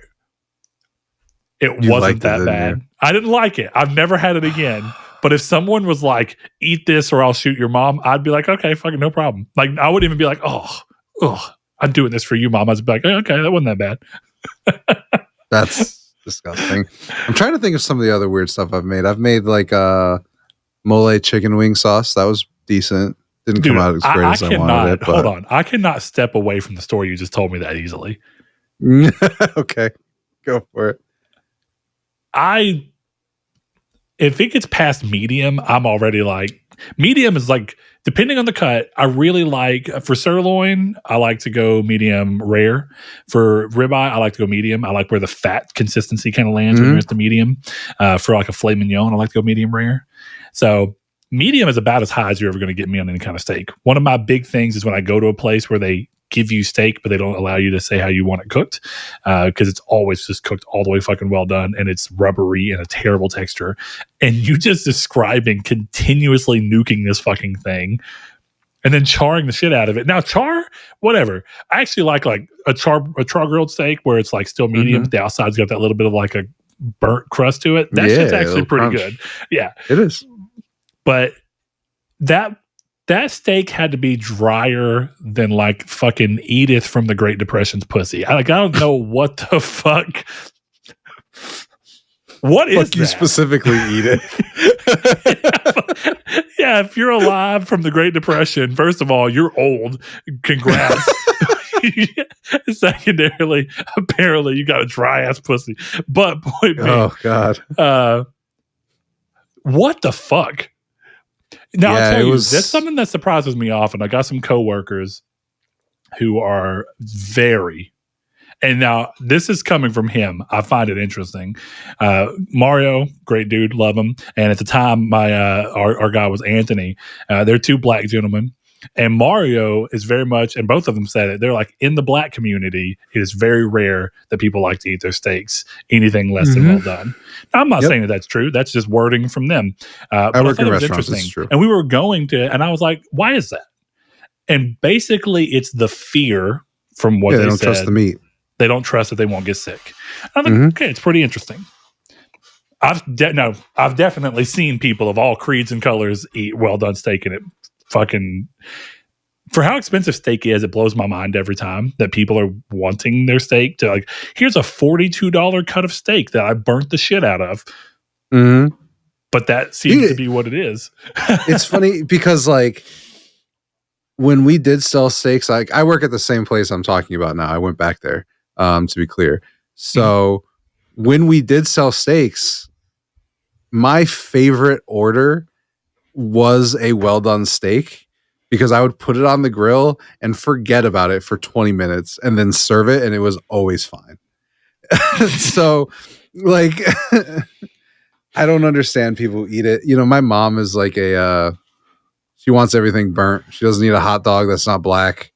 Now, hey, I'm gonna tell you, phrase that differently, but off a grill though, I'm not gonna say black, but off a grill, I want the outside hot dog skin to be like occasionally black towards the grill side. Like, that's but I'm not talking about occasionally black. I'm talking about burnt all the way around black hot dog. Dude, my wife is like that with her bacon. Every time we go, anytime we go anywhere, if we're not cooking at home, if we go anywhere that has bacon for breakfast, she looks at them and she's like, I want my bacon burnt. And they go crispy. She goes, no, look at me, burnt.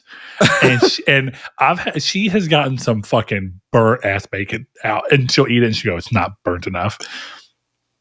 Blows my mind every time. I want to know why. I don't fucking know.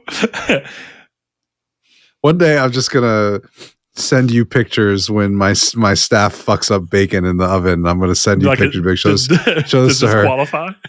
Yeah, is she okay with this? But like, does this meet your burnt expectations? Yeah. I don't know. The funny part about being a chef is, like, I don't want to eat good food. That is weird. Like, I don't want to cook. Like, oh, you just don't want to have to do the work that's involved. But I'd also rather have Taco Bell than go to, like, Longhorns. No offense to my dad, but, like, I would rather do that. But it's the thing. Is it because, like, you're just surrounded by the shit all day? So it's just. But yeah, and then that's the thing. It's like, you know, it's funny because I did Weight Watchers with my mom before I gained a lot of the weight back, and one of the things that they said, they asked us in the meeting, they're like, do you guys eat out a lot? And I looked at my mom and I'm like, I don't know how to answer that question, because 2 meals a day I eat at a restaurant, but I'm not eating out. Like you work at a restaurant. Right. And that's part of it, you know, like, you love Longhorns, but, like, I'm indifferent. My dad will probably walk in with a steak for me. Like, I have Longhorn. If I texted my dad, if I could just, like, would get a Longhorn 3 times a week get an outlaw ribeye. Oh, I could have an outlaw ribeye every day of my life if I wanted to. I'm so jealous. 5 days a week, because he gets 2 days off. So it's one of the. Well, sadly, I can't eat red meat anymore. So. Oh, that's true. Fucking R.I.P. I don't have Chris. steaks. I'm sorry, dude. Yeah, it's been rough. I've been eating just a plain chicken breast, seasoned chicken breast in like a handful of French fries, and I'll take pickles and bacon bits and mild sauce, put that in a save-a-day, put one on top, shake it up, and that's all I have for lunch every day, almost. Oh man, like, that's like super healthy, but fuck. Yeah, it's not. I'll tell you, the healthiest I've ever been, I ate a lot of chicken, and by the time that I finally kind of gave up Ghost after like a year and a half, I didn't eat chicken for like 6 months. I was grilled chicken for sure, and I love grilled chicken.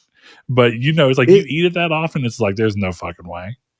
Yeah, I guess a lot of what I eat is like, it depends on what people's definition of weird is. Because like yesterday I made salmon, and then I took mashed potatoes, and then I put them on the grill. And so I made basically mashed potato pancakes. Then I threw pico, a little bit of shredded cheese, and chipotle ranch on the top. And that it was fucking delicious. But like my staff's looking at me like I'm crazy. And I'm like, that sounds good. I'm like, fucking make it then, Yvonne. And then he's like, all right. And he makes it. He's like, oh, Papi, that was so good, but now I need to go to bed. Yeah, I'm like, fuck yeah, you do, but it was fucking good, right? That sounds good as shit. Yeah, that's what I was going to ask. Actually, as kind of a permutation on the question is, what is the strangest thing that you think you could cook that you would consume? Like even pushing you, like and weird is a strong word, or strange is a strong word, because it can mean a lot of different things. But for you, what would you consider to be like unexpected, but you know that you'd be willing to not only do the work to cook it, but also eat it and be like, cool, weird, but I'm down. I don't know. I like making weird burgers. So I did once. I made a homemade honey barbecue sauce, and then I did a burger patty with mozzarella cheese, and then I did I soaked. It was for the record, it was a special, so it's not like I did this all for myself. But hey, if you did, fucking respect. You're not going to get anything else out of me. I mean, fair. But I soaked Granny Smith apple slices in bourbon, and then I threw those on the grill, grilled them up, and then you had this like still crunchy, but it still had the juices, but it was like a drunk apple, and then it was the honey barbecue, that and the mozzarella, and it was fucking delicious. But I love doing this because, first of all, my parents are fucking ridiculous, because they'll go, why don't you cook for us? Like, you're a chef. And then I'll always look at them and go, well, I get paid $30 an hour to cook, so that's why I'm not cooking here. And then it's my thing for computer, where it's like I work on a computer all day. I don't want to come home and play games on a computer. Exactly. So I brought my dad that burger, and he looks at me and goes, what the fuck is this? I'm like, it's the special I made. Try it. He's like, oh, the apples, I don't want to try it. And then he just takes a bite, and he kind of just looks at me, and then he finishes the burger and goes, yeah, it was pretty good. Yeah. Like, fuck you, man. That sounds interesting. Yeah. See, I think burgers have so much room to experiment that I just love that. Because like one of the things I did one time was do a burger patty, and I made sure I got steak, so I didn't have to worry about it being cooked all the way through. I just wasn't too worried about it. And I stuffed it with an egg and cheese on the inside. And then I did provolone and an egg on the inside, and then I did a Swiss on the outside. And so that was kind of all together there. And then I made 2 grilled cheeses with a sharp cheddar as the buns. And then I dipped the whole burger into a tomato soup. Yeah, that sounds fucking delicious. I'm going to steal that. Actually, I'm going to sell that next week. Yeah, go for it. It was great. Like, a lot of work, because you're making 2 grilled cheeses, but it was fucking great. It was really good. That's a lot. But like a weird one, like, because for me, a lot of weird is just experimenting, right? Like, remember the burger I sent you like maybe a month ago that I made? Oh, yeah. Where it was, I made 2 hash brown patties, and then I formed the burger in a ring, and then I cracked an egg inside the burger. So the goal that I was going for, that I couldn't figure out how to do, was I wanted it to be a burger with a stuffed with an egg. So that by the time it was done cooking, it was still a cooked egg, but it was runny and you bit right into it. Couldn't figure it out. So I formed it into a ring, and then I cracked the egg in there, cooked the burger all the way through, added another egg, and then 3 strips of bacon. And yeah, dude, I didn't, a sunrise burger. I didn't eat it. So good. Yeah, it was fucking. My staff loved it. I can't. It's the worst part about where I work now is like I make these specials and I give it to the staff, and they're like, "Aren't you going to try it?" And I'm like, "No, I fucking can't, or I won't be able to walk." So we're not eating it. But that one was good. We're running like a chimichurri burger right now. Ooh. It's actually, I was a little mad because like we didn't talk about it at the beginning of the show, but I'm taking over the building. So I'm the GM, but I'm also the KM, and I'm line cooking and I'm serving. So I let the guy I've been kind of training to be the KM. I was like, okay, we've got this burger competition. So me and him competed on burgers. Mine was way simpler, But he came up with it's avocado, Philly steak, and that's just strips of chuck with Worcestershire on it, and then that goes on top of like the Philly cheesesteak burger. So he has that on it. It's got the chimichurri, which is his recipe, and then that's it, and mozzarella cheese. And it was really good. And I ended up letting him, I was like, everyone said my burger would sell better, but I was like, you can have this W. Take the win. I just did like you ever heard of a McGangbang? Oh, yeah. Yes, that's what I did. I did like an artisan McGangbang, and half the reason I didn't put it in the competition is because the name is the PBGB, and I didn't think they'd let me sell that. PBGB? Yeah. That's pretty good. So yeah, we're running the train yard, and it's great. But I love experimenting with food. It's a lot of fun. I do too, but a lot of the ways that I do it typically are actually just taking individual food items and then just mixing them together. And like I do that almost with everything that I eat. And my wife is always like, why? And I'm like, I don't know. It's all going to go down and be in my stomach together anyway. I might as well experiment with what it tastes like going down together. And I mean, you can do it simply and just like take a bite of burger and take a bite of fry and let it go down. Or you can work out, hey, let's fry the fries. Let's put the fries in a layer on the burger with some sauce in there. That way it becomes part of the palate as you bite in. You have that texture added into the bite of the burger. You taste certain things before you taste others. That's not how you eat. Sorry. It depends. I don't always do it. It depends on what it is. How you want.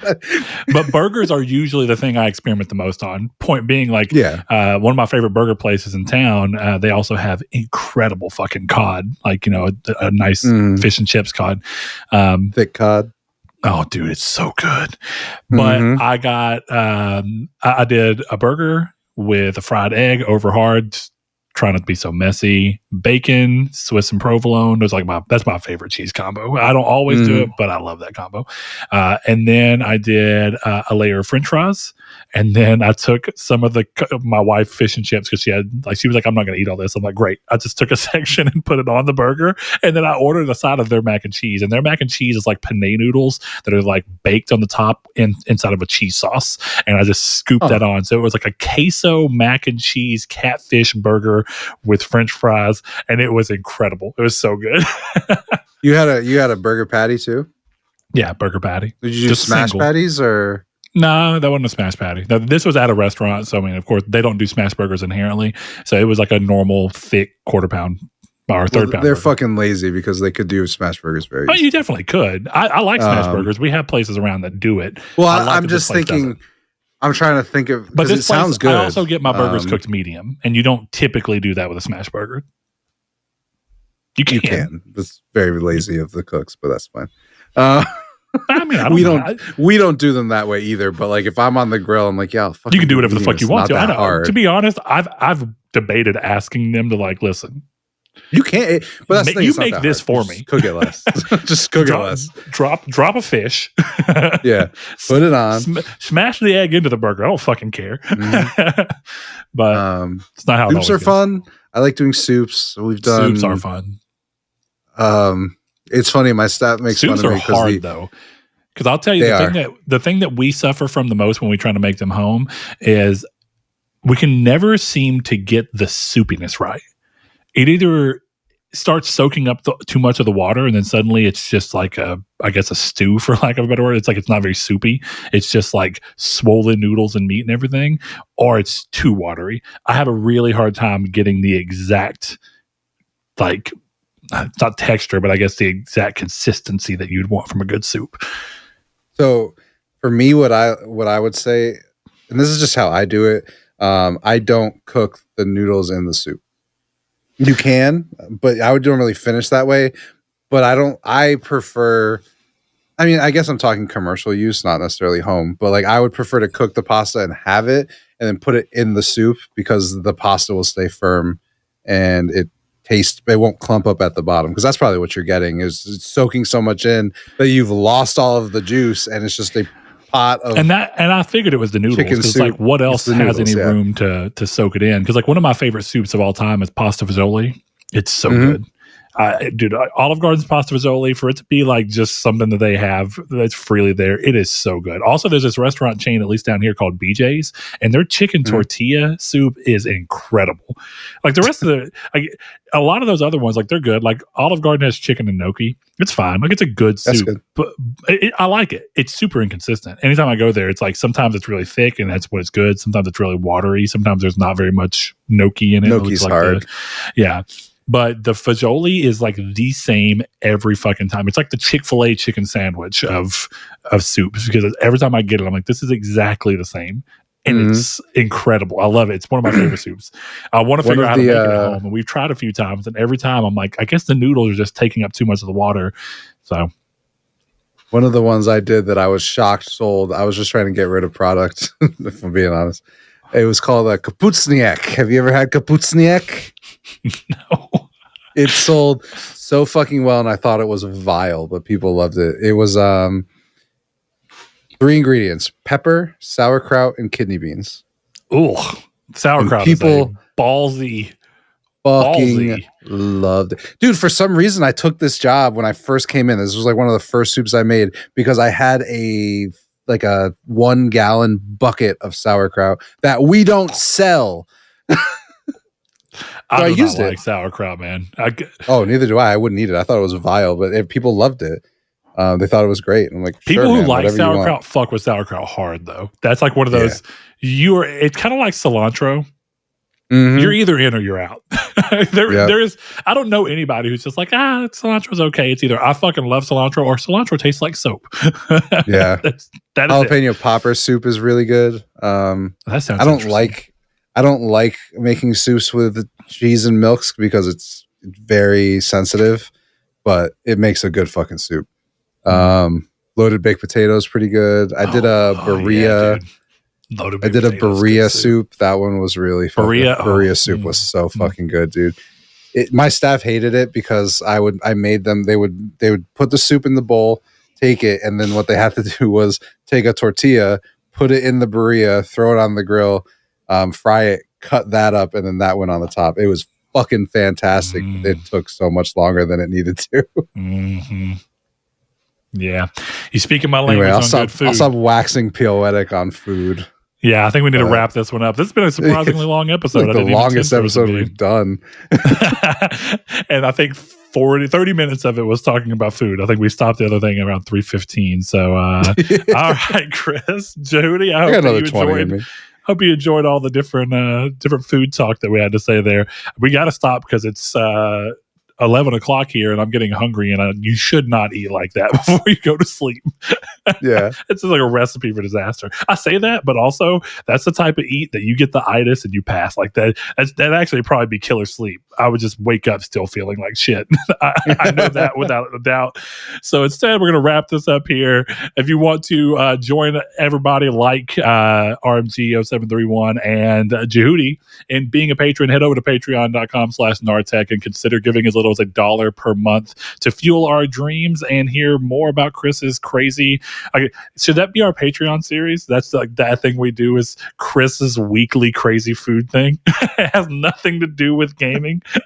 It's so funny you say that because I've thought about starting a podcast as just me going to random restaurants and then inviting like a line cook on. Let's talk about working in restaurants. Like I really want to do it. I guarantee you that people who work food service would be super into that. Yeah, that's exactly. I want a food service podcast. Yeah, that'd be pretty interesting. Something that you could listen to while you're cooking in the line. Yeah, like, exactly. It's work relevant. Yeah, that'd be pretty. It's gonna be like every 5 minutes. It's like, all right, flip the burger. Anyway, so how do you feel about the mats that are at the building? All right, make sure you salt that. Yeah, that'd be pretty fun. But all right, Chris, as a thank you to all of our patrons thus far, we shout their names out at the end of every episode. Like I said, just as a way to thank them. So while we still have the ability to do so and we have a reasonable number in which we can do so, We like to do that. So without further ado, again, you can join them, patreon.com/Nartech, as little as $1 per month. And I would like to thank Ryan Goldner, Low Rate Nate, Duh Overlord, Spencer, Brandon Edwards, Alex, Barry Rogers, Stingray X, Matt Tubbs, Easton328, Bailey Robertson, Mark Schutz, Rude Days 93, Kevin Bacon Bits, Danny Villalobos, Jehudi MD, No Fate, Josh Ayers, Derek Porter, and Sean Sandaroo. Thanks to each and every one of you. We'll see you next time.